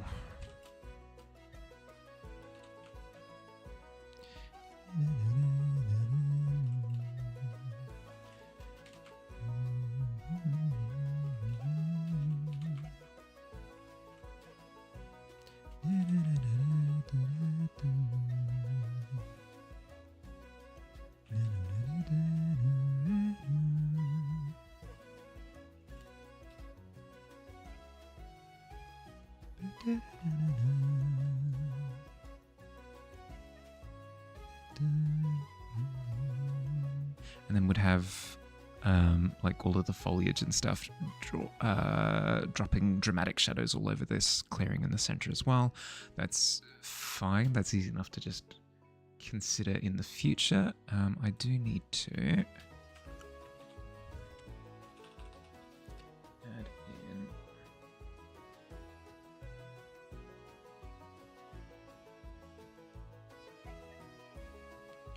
some branches. Beautiful branches.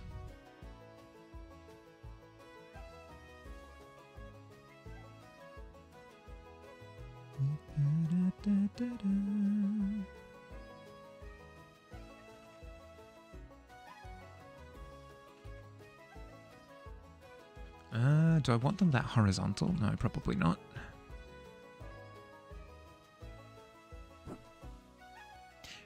Cool sparkling water, Danish water, danskvand, although you have no idea why. Interesting. Yeah, that's really weird. Yeah, sure. Okay. Well, I know that, for example, there's quite a bit of Greek cuisine that's... it's the only thing that I can really speak to based on personal experience. There's a lot of Greek cuisine that I know is Turkish in origin, but Greeks have kind of gone through and rebranded it, at least while it's served in Greece. So it could be a little bit of that, like a little bit of...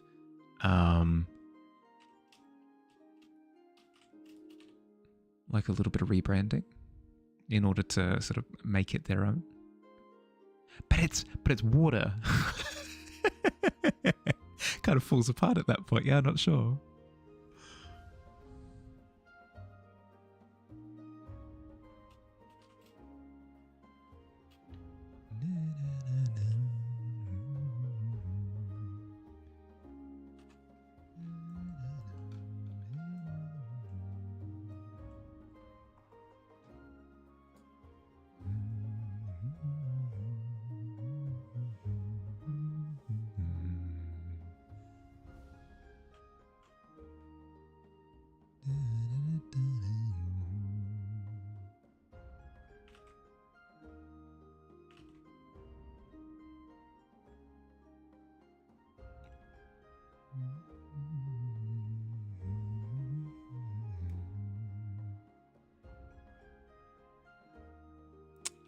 I don't actually like the branches for some reason. Maybe they're too much. Maybe they're too much.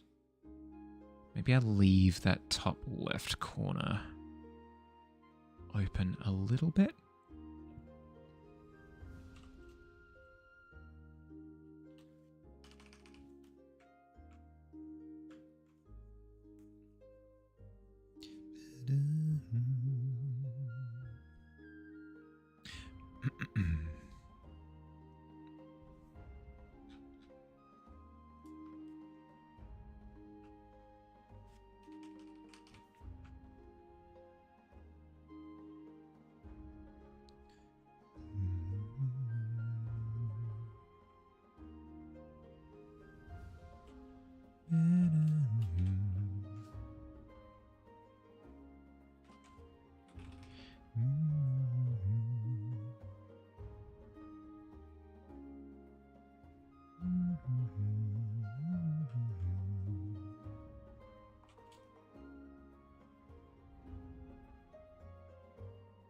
Who keeps letting me stream on Mahali's channel? I do what I want. I'm a maverick. I break all the rules. Hey, Dawn Alt. Happy Christmas Eve if you celebrate. Hey, Dawn.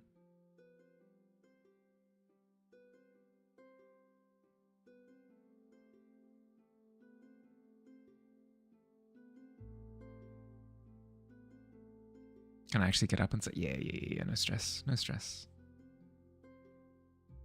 Hair Christmas. Thank you, thank you.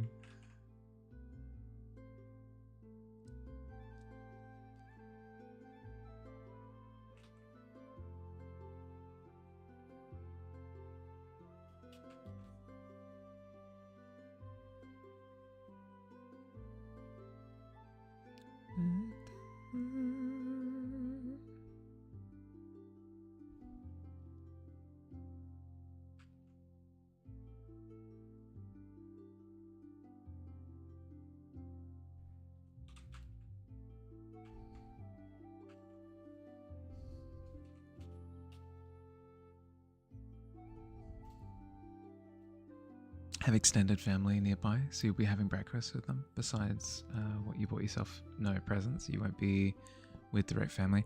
Yeah, yep. I'm in a similar state this year. Not to downplay, but I get how you feel. I get how you feel.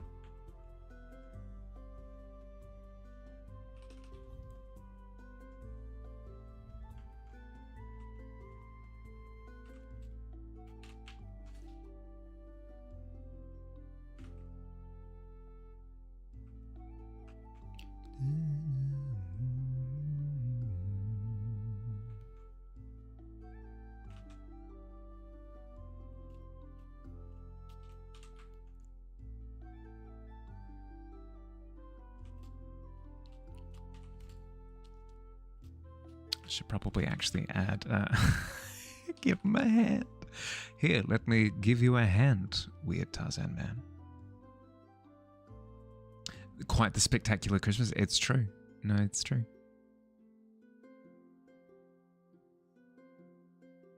Remember that one time that Santa well, it's actually it's the story of Santa. It's the story of, you know how there are all those movies of how like the hero of legend actually needed to earn their stripes, so to speak. Where, you know, I went on some big soul-searchy kind of adventure. I found purpose in slaying this dragon or whatever. Yeah, this is actually Santa. Santa actually earned his Santa powers by going into the Amazon jungle and fighting a bone splitter. Tarzan embodies Christmas better than a drunken 70-year-old on Bondi Beach. Yeah, true. True. Merry Christmas.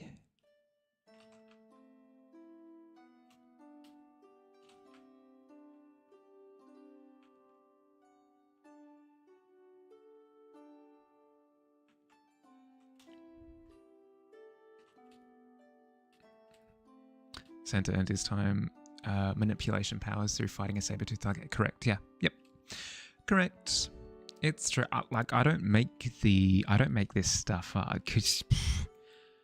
Could you imagine how just exceedingly talented I'd need to be in order to do that? I don't just make it up. I tell you the truth as is written.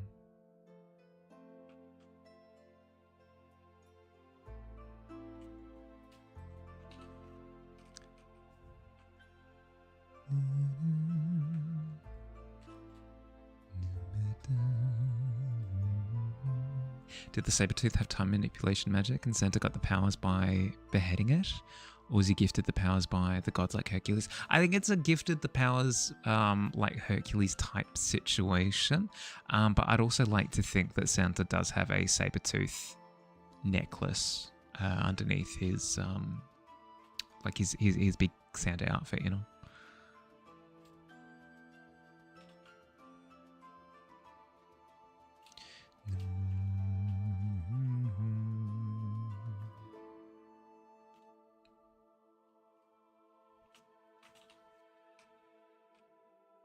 Okay, time to bump. Time to bump the values through the roof.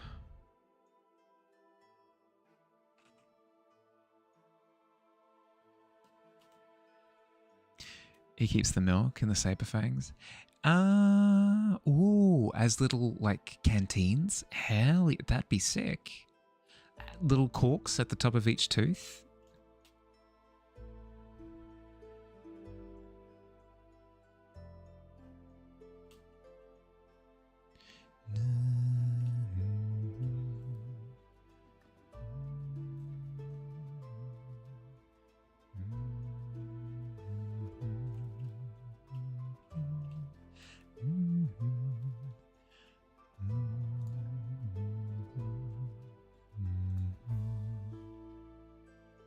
Where art thou? Brightness. Brightness contrast.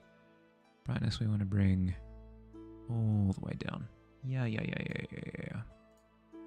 Like that. Perfect. It's not entirely perfect, but it's fine. It'll do for now. Creature draft. Again, similarly. Do we wanna darken the Sabertooth? I don't think so.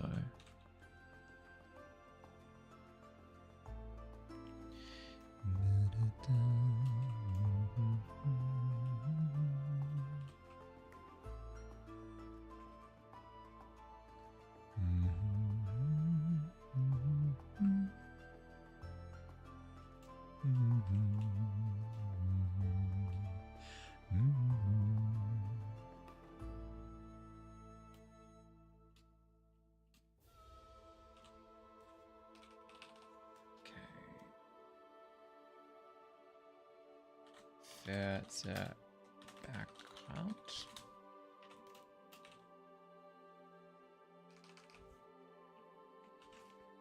Maybe not that dark. Maybe not that dark either. Yeah. Okay. No, that could work. That could work. Yeah.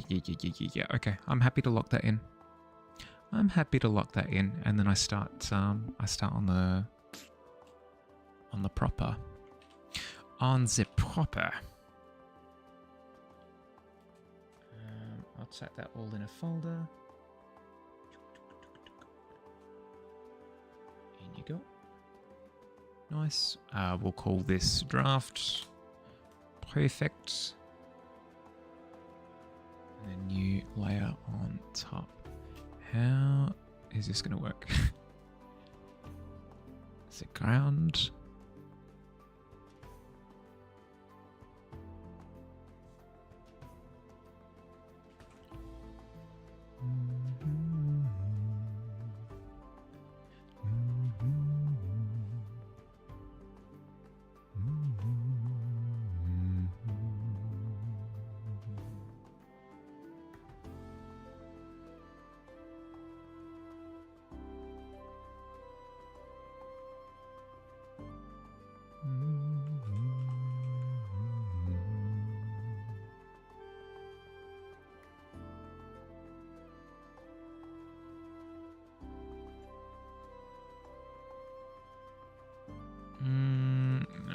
Let's be sensible about this.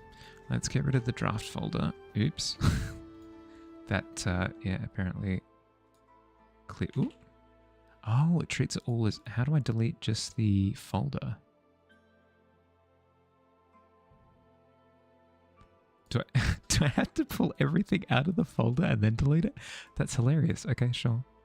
Let's do that. Then delete the folder. Perfect. I can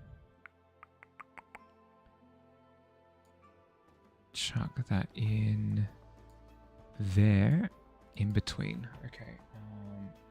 Round. Posted your December. Now what are you supposed to do?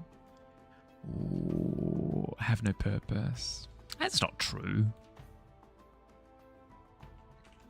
Digi, there are always boxes. There are always boxes. Did you post it with the spoiler filter? So it's censored.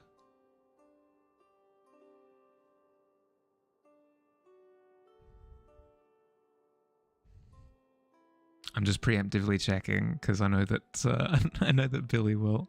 It's spoiled. Yeah, good. Because I know for a fact that if I didn't mention it, and it wasn't spoiled, I know that Billy would. Billy would probably message and be like, "Hey, so did you know that you can spoiler the?" No, I appreciate very much so. I very much so appreciate how on the ball he is with these things. He is a wizard.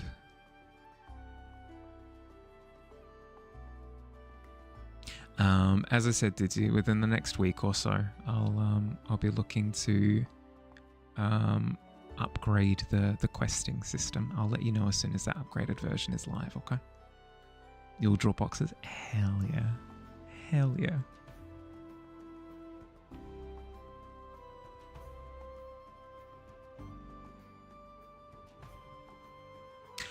On the topic of the quest system, by the way, everyone, because I am putting in new stuff for it, any and all suggestions as to what kind of challenges you'd like to see in the quests would be greatly appreciated. It gives me a good sense of what kind of challenges people find interesting and fun, and I will take them into consideration when putting the new quests together, the new system anyway. So if you have any thoughts, any opinions as to how you'd like the quest system to work, please add it to the conversation that's discussing it at the moment on the Discord. Sleep Dark Box boot, hell yeah. for tricky ones, you can ask for specific lenses and angles. Yes. Oh yeah, lenses and angles would be really fun. Same with like 5-point perspective to give it a fisheye lens look as well would be quite cool. Kind of along those same lines. Yeah. Let me jot that down before I forget.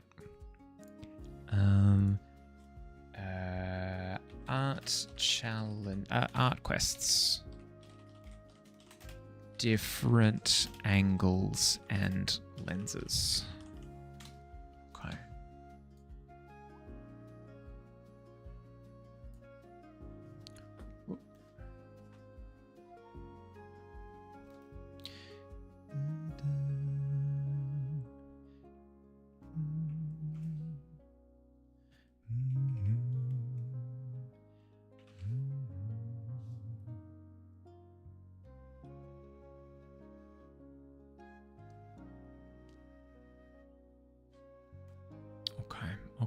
Okay. So with the ground here in partial shadow like this, you can do a cheeky thing. You can do a cheeky thing to really make it pop. That cheeky thing to make it pop is mess with the saturation. So a lovely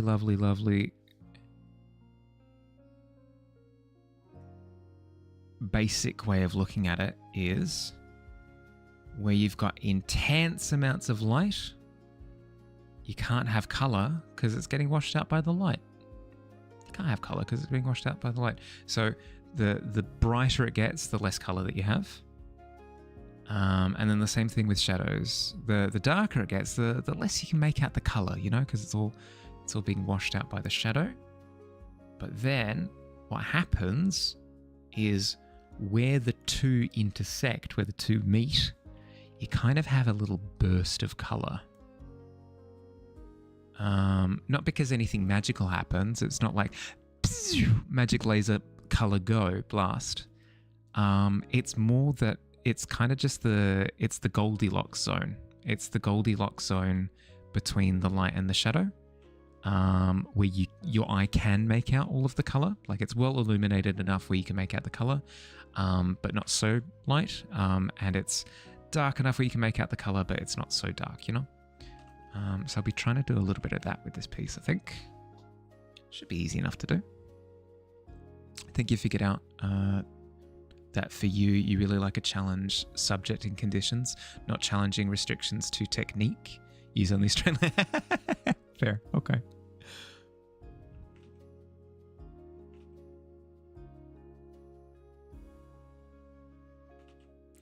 You would hate, maybe not. You might not. But the life drawing classes that I've been to were incredibly technique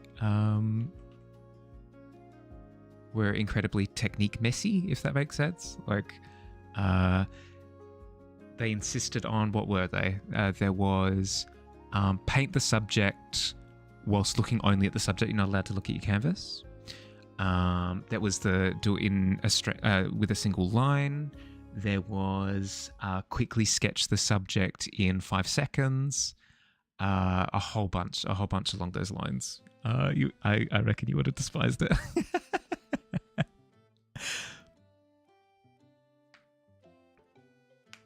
Example: draw the pit king crushing the skull of his enemy, lit and viewed from below.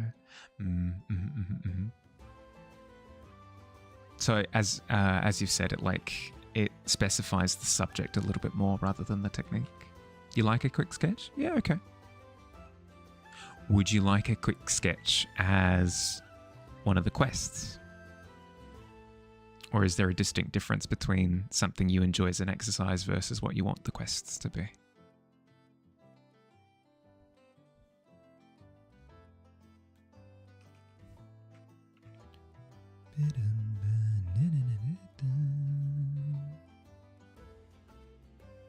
Absolutely, you love it. Oh, yeah, okay.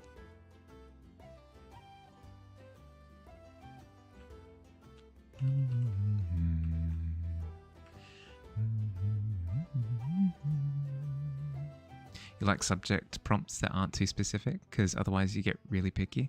That's the fear.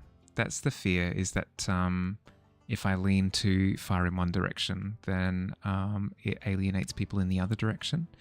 But that's the wonderful thing about this proposed new system, is that it kind of caters to both.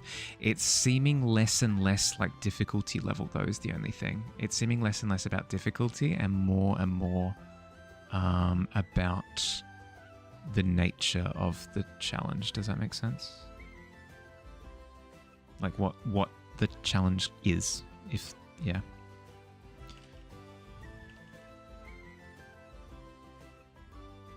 As long as it isn't a quick sketch using only a single line or something. Yeah.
And then we have the tree be underlit, obviously.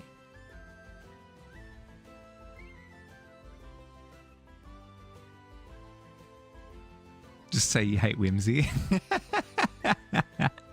I don't think it's whimsy.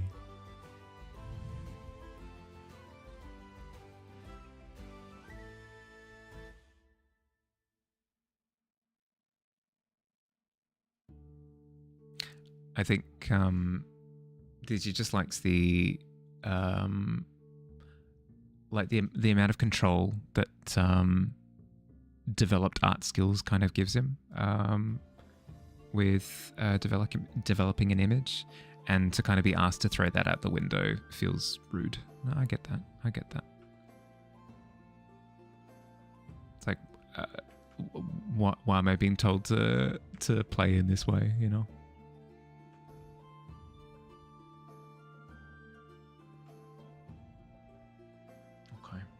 Okay, ads coming in. I'll probably be going a little bit longer tonight. So just a heads up that even though we're approaching the 4-hour mark, I'll probably be going for a little bit longer.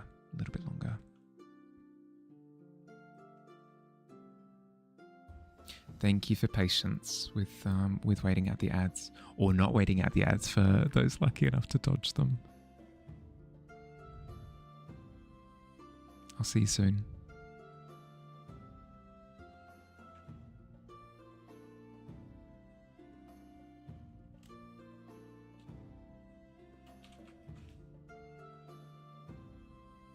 And then the ads don't play. Excuse you?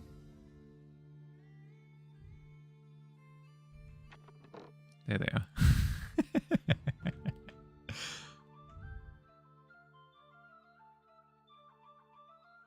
Not rude, just like you want to try and make it look as good as you can. Sure, it would be interesting to try a drawing using only horizontal lines, but you want to do your best work all the time. Suppose that's on you though. No, for sure. For sure. It's just like it's wanting different things out of the challenge, right?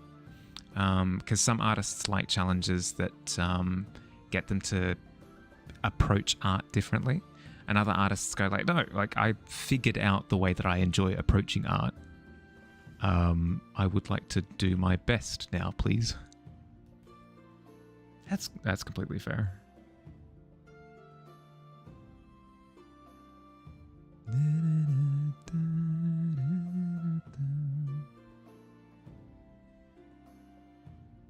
gives you time to actually start on yours while I'm still going. Yeah, there you go. There you go. Actually, that's a good question. When's the 1st? Wednesday and Thursday. Yeah. Yeah, okay. Yeah, I'll be streaming on New Year's Eve and New Year Day as well. So I'll be riding the line with this one, I think. Dodged ads again. Nice. Congratulations.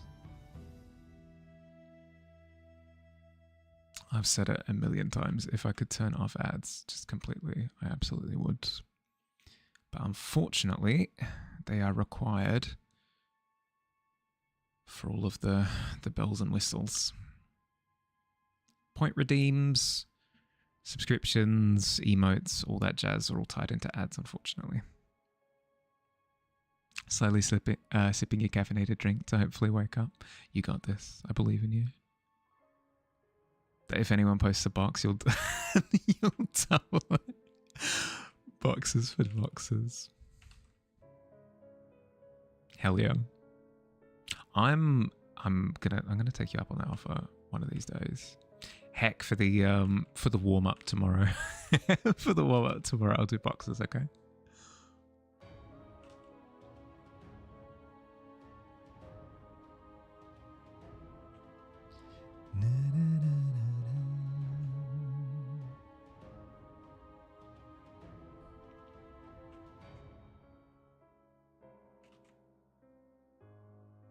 We can call it the box ring. Oh, actually, wait. Not tomorrow. Oh no, I can't do it tomorrow. I have to do it the day after on Boxing Day. Yes, yeah, the day after tomorrow. The day after tomorrow, did you? On Boxing Day, I think would be perfect. I think it would absolutely be perfect. Welcome back, everybody. It's a Billy. Hi, Billy. How you doing?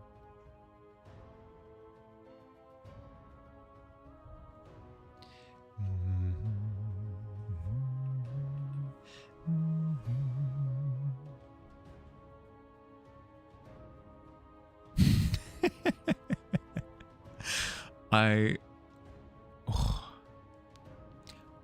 understand that you did that incredibly amicably. Like, oh, hello, Billy. Shake hand. I read that as Billy shaking hand up to the heavens. Language is a wonderful thing.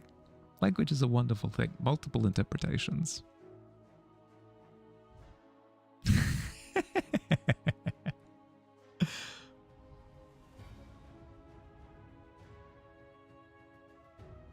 How'd you go, bud? You're all good? How's Christmas celebrated in Australia, by the way? Must be so different because it's summer. Honestly, it's a bit of a meme, but it's true. Australians genuinely celebrate Christmas by going down to the beach. Like, actually, it depends where you are. That was the case in the state that I grew up in. When I say state, I meant like country, state type. I don't mean like I was in an absolute state. Like, oh god, my hair was a mess.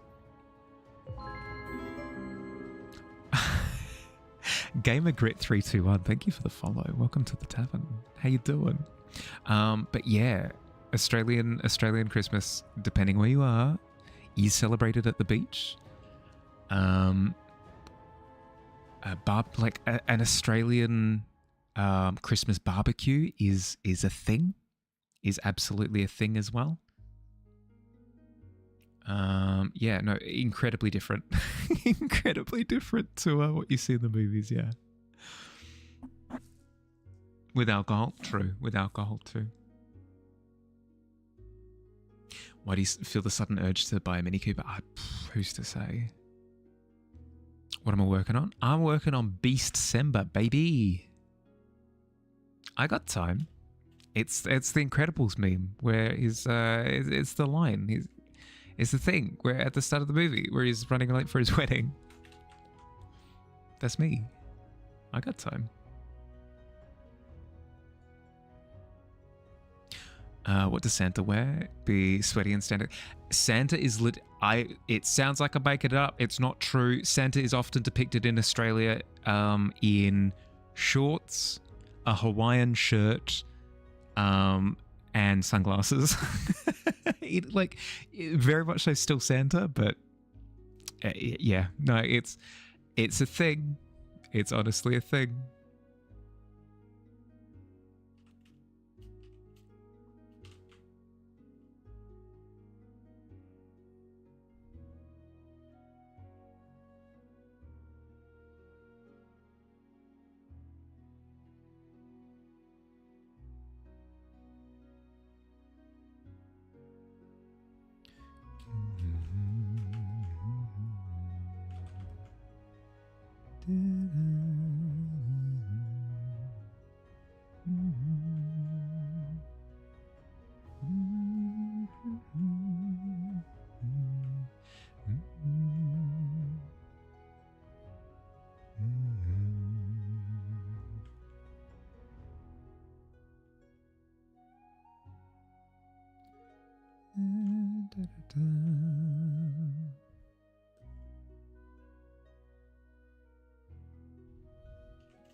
It's so swag. It's pretty cool. Not gonna lie, it is pretty cool.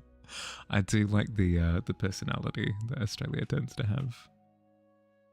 Wearing sunglasses naturally makes you cooler on multiple levels. It's true. It's true. It's how it is. Billy nor I make the rules.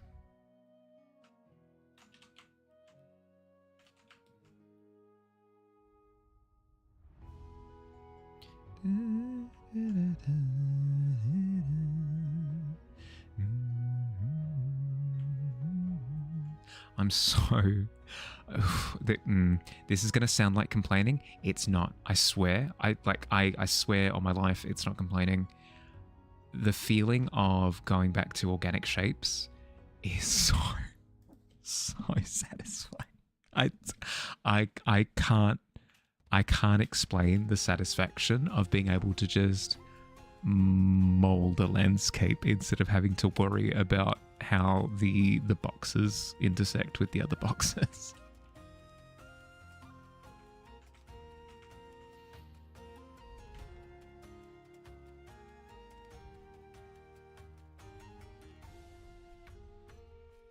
Heck yeah. Yeah.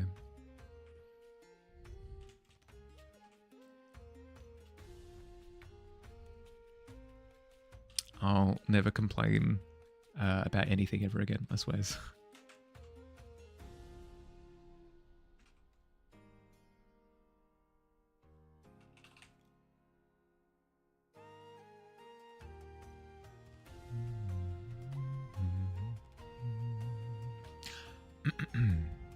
This has changed quite a lot. Yeah, color does wonderful things. Color does wonderful things. You miss so much for your lurking. That's okay. That's okay. I've actually, Grain, for once, literally for once, I've clicked the start time-lapse button in Clip Studio, which means I will have a time-lapse of this at the end. So even if you miss the process during the stream, I'll actually have like the time-lapse footage of it. You'll be able to see how it came together. I usually do a terrible job of remembering. Literally the first and only time that I've remembered to do it.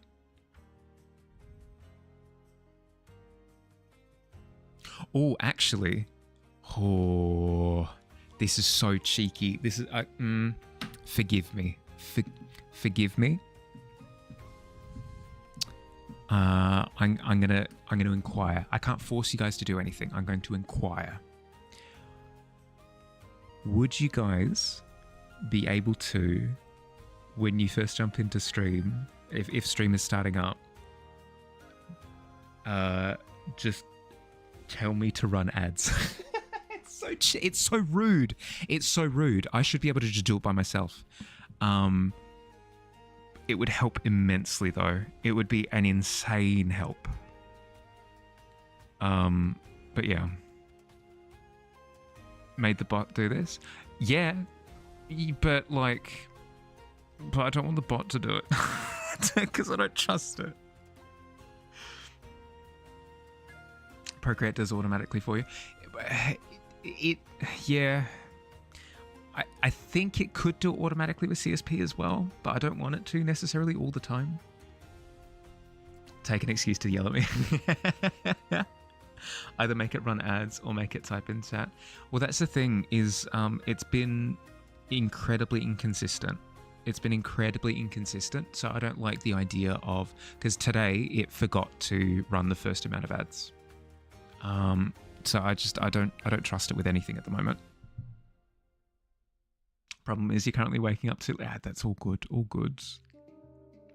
Won't tell me to run ads. If you remember, you'll remind me to set up the reminder. Well, that's the thing, right? Is if I knew that the reminder would work, I'd happily do it. But seeing as this is the, I think, second stream now, where even when we had it working, it's just stopped playing the first amount of ads for no reason. 19's not bad. Not, excuse me, not bad. 19's not bad. 19 is very good. We'll take 20 seconds to set it up. Not going to sleep until you fix it. You say that, but if it uses the same, method of knowing when to say the message as it does for starting the ads, then it'll similarly just not work sometimes, right?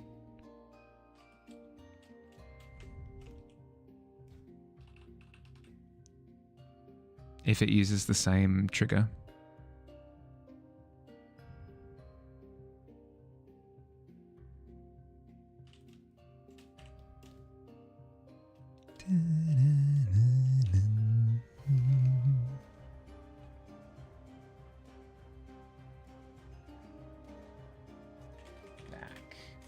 Background. The dreaded 8.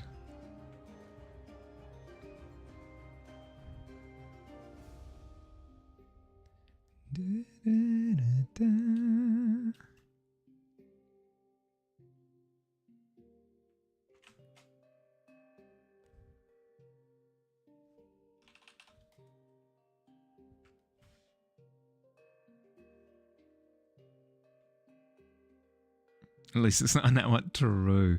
I ended up rolling in that one yesterday. I ended up rolling in that one yesterday on a save versus a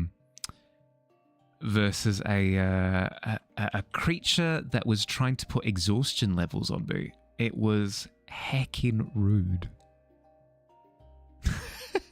Speaking worse than an 8.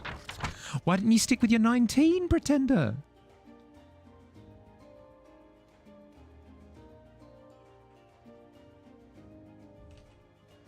Your 19 was so good. You wanted a 1? Yeah, okay. That's fair.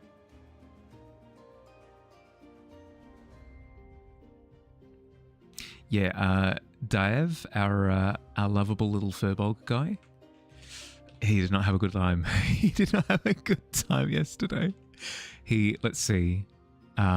He was hit with paralysis immediately. He was hit with paralysis. Which he didn't break out of because the save to break out of the paralysis was a 20. So that just didn't happen until he died. When he died the first time, that broke him out of his paralysis. Hooray.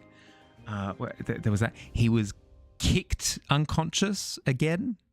He was hit with 2 levels of exhaustion. He was hit for his health started at 83. His health started at 83. He had Death Ward. His Death Ward was procced. He was knocked unconscious. He was healed for some health, knocked unconscious again, healed for some health. It was tough. It was tough.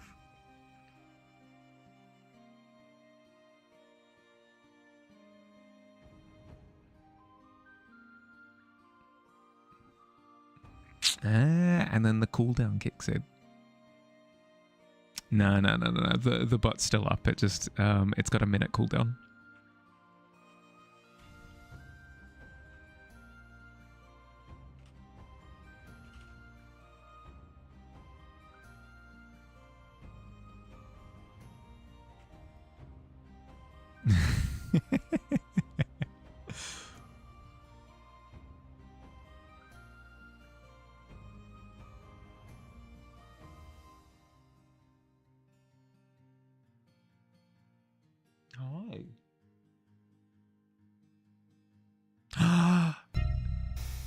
Grain wins.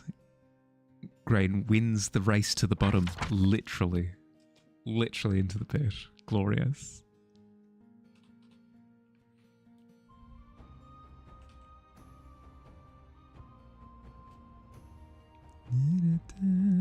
Ah, 40. Is that 46 times? Good lord.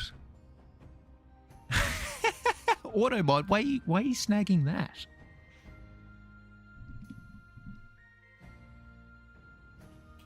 Apparently failure potion is a spicy term.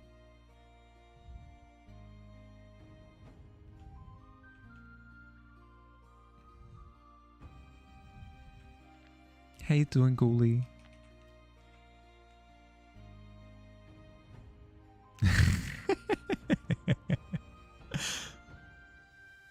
How's it going? Yeah, good. Good. I have finally started my Beast December entry. Finally started. So I'm doing well. Got a bit of momentum going.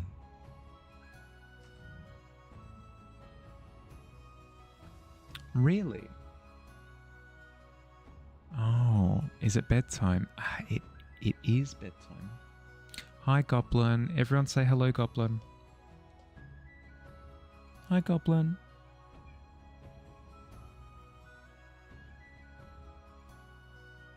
Hi. Really? Oh, big jump. Big jump. Well done. Well done. Go back to the shadows after your nut one. To the shadows. What a gorgeous little thing. I know. It's just ridiculously cute. Like the look of the piece. Thank you. It's coming along. Still can't get used to my hair. Wear a wig. I will do no such thing. No matter what my hair looks like, it's Mahali. Flagged a message in your cousin stream where you were describing a D&D battle. I didn't like that you wrote, then the guy grabbed his sword. Giving you primal vibes. Yeah. Wear a blonde wig.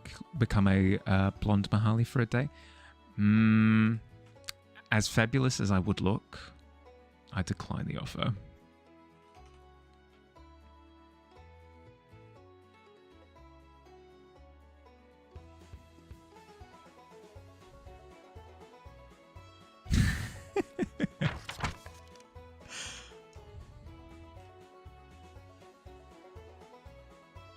Me blondie? Oh, absolutely not.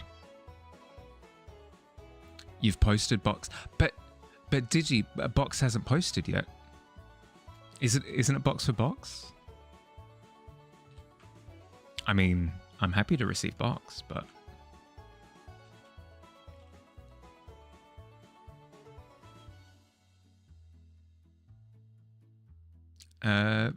you're out. Peace.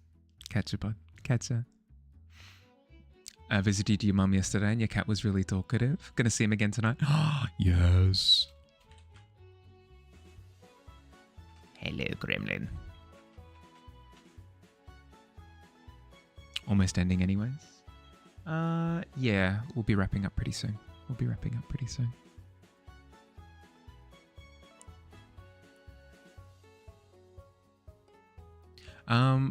I didn't see if you'd responded. Sorry, Ghoulie. How you going? How's your day been? With added sleep, Dart. Box boy.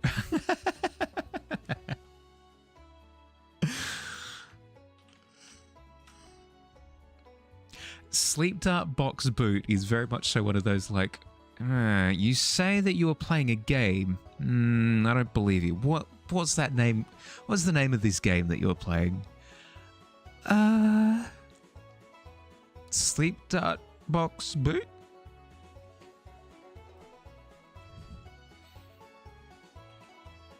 And then you're rolling that 20 on the persuasion.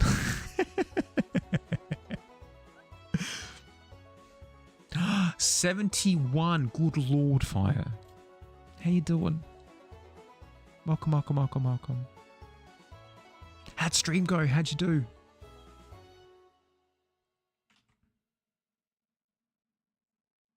Although, part of me... Maybe this is a poor part of me. Maybe this is... Part of me feels like, is Fire still live? And she's just come in to check in.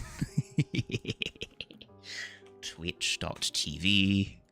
I don't like that it's still... I don't like that it makes noise. She is live. I freaking knew it. I knew it. Still streaming. Just can't miss your check-in. Yeah, fair. That's more than fair. I was like, I don't want to seem like I'm suspicious of Fire, but still, it's hilarious. Sure won't misfire. I know. Sure won't misfire on the streaks. Daily streak. Can be as suspicious as I want. Okay, if you say so. Then you're gonna accuse me of things. You're gonna be like, oh, Mahali's always like, I'm always so nice to Mahali, and he's always suspicious of me. And you'll be correct, and I will feel bad.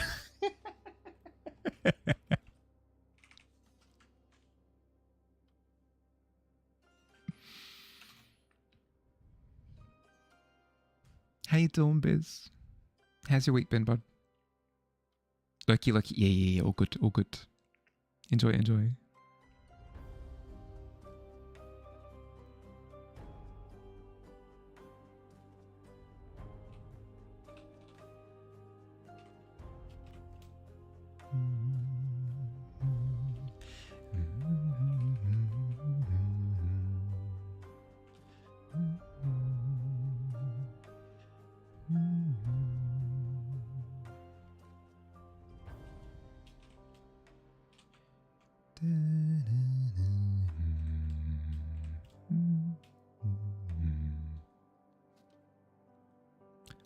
Up a bit around the house today. All ready to wrap some gifts tonight on the slate.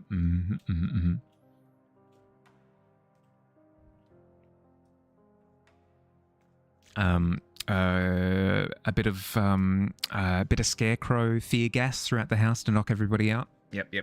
And then very comfortably wrap gifts without the threat of anybody walking in. Perfect. Say no more, Biz. I know the plan.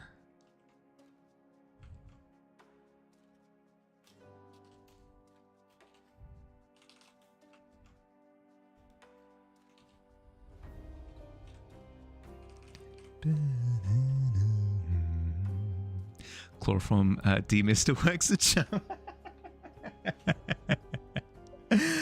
Oh god, the what are the aromatic like the oil yeah. Yep, perfect.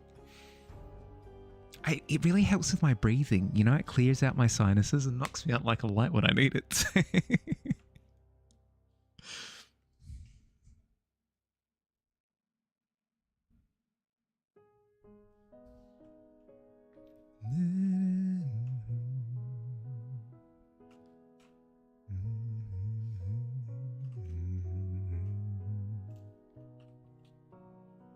The diffuser, yeah. We've all been there. Oh no.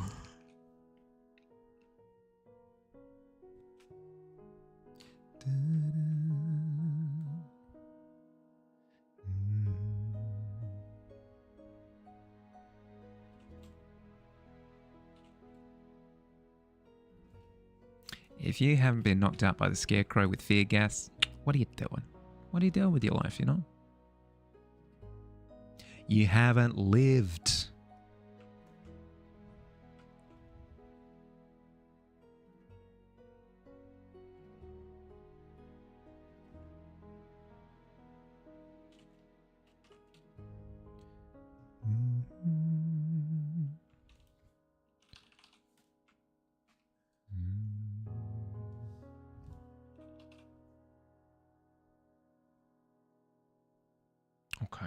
Okay. We're bumping into 4 hours 20 at this point. So I'll start wrapping things up. I'll be live again tomorrow, pretty early as well. For not New Year's Day. God, that's next week. For Christmas. For those who celebrate it. I'll have to be pretty stringent with my time tomorrow. I can't play loosey-goosey because I have cooking and baking plans after stream tomorrow, so it should be fun. Wrapping up stream like a present, correct? Exactly. Yeah. I'll take pictures. And everything. I'll send them on the Discord. It's gonna be fun. Okay, we have started officially. We've started on the December image. God, it only took the final week of the month to get on it, but here we are, and we're quite a ways through it already. I reckon I can get the rest of the background done tomorrow for stream, and potentially even start into some of the figures as well would be quite cool. But I'm super chuffed. The pace has been impeccable. We started with thumbnails. We went on to like an elaborate draft. We did multiple versions of that into the color, and we've made quite a bit of progress. Speed is a thing that I'm not very good at, but in this particular case, sort of on the ball. But yeah, thanks for hanging out, everyone. I hope you had a lovely New Year's Eve, depending on people's time zones. If it's going to be your New Year's Eve, have a good upcoming New Year's Eve. If you've had a New Year's Eve previous, I hope it was good. But yeah, have an excellent rest of your day or night, depending on where you are. Look after yourselves. I'll catch you tomorrow. Bye, everybody. Bye.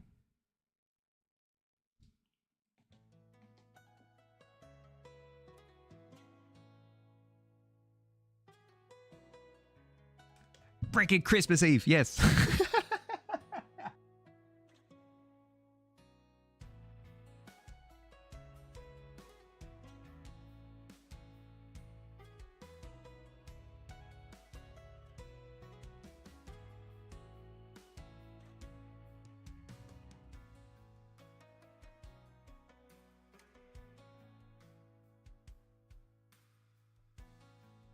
Those secrets. What the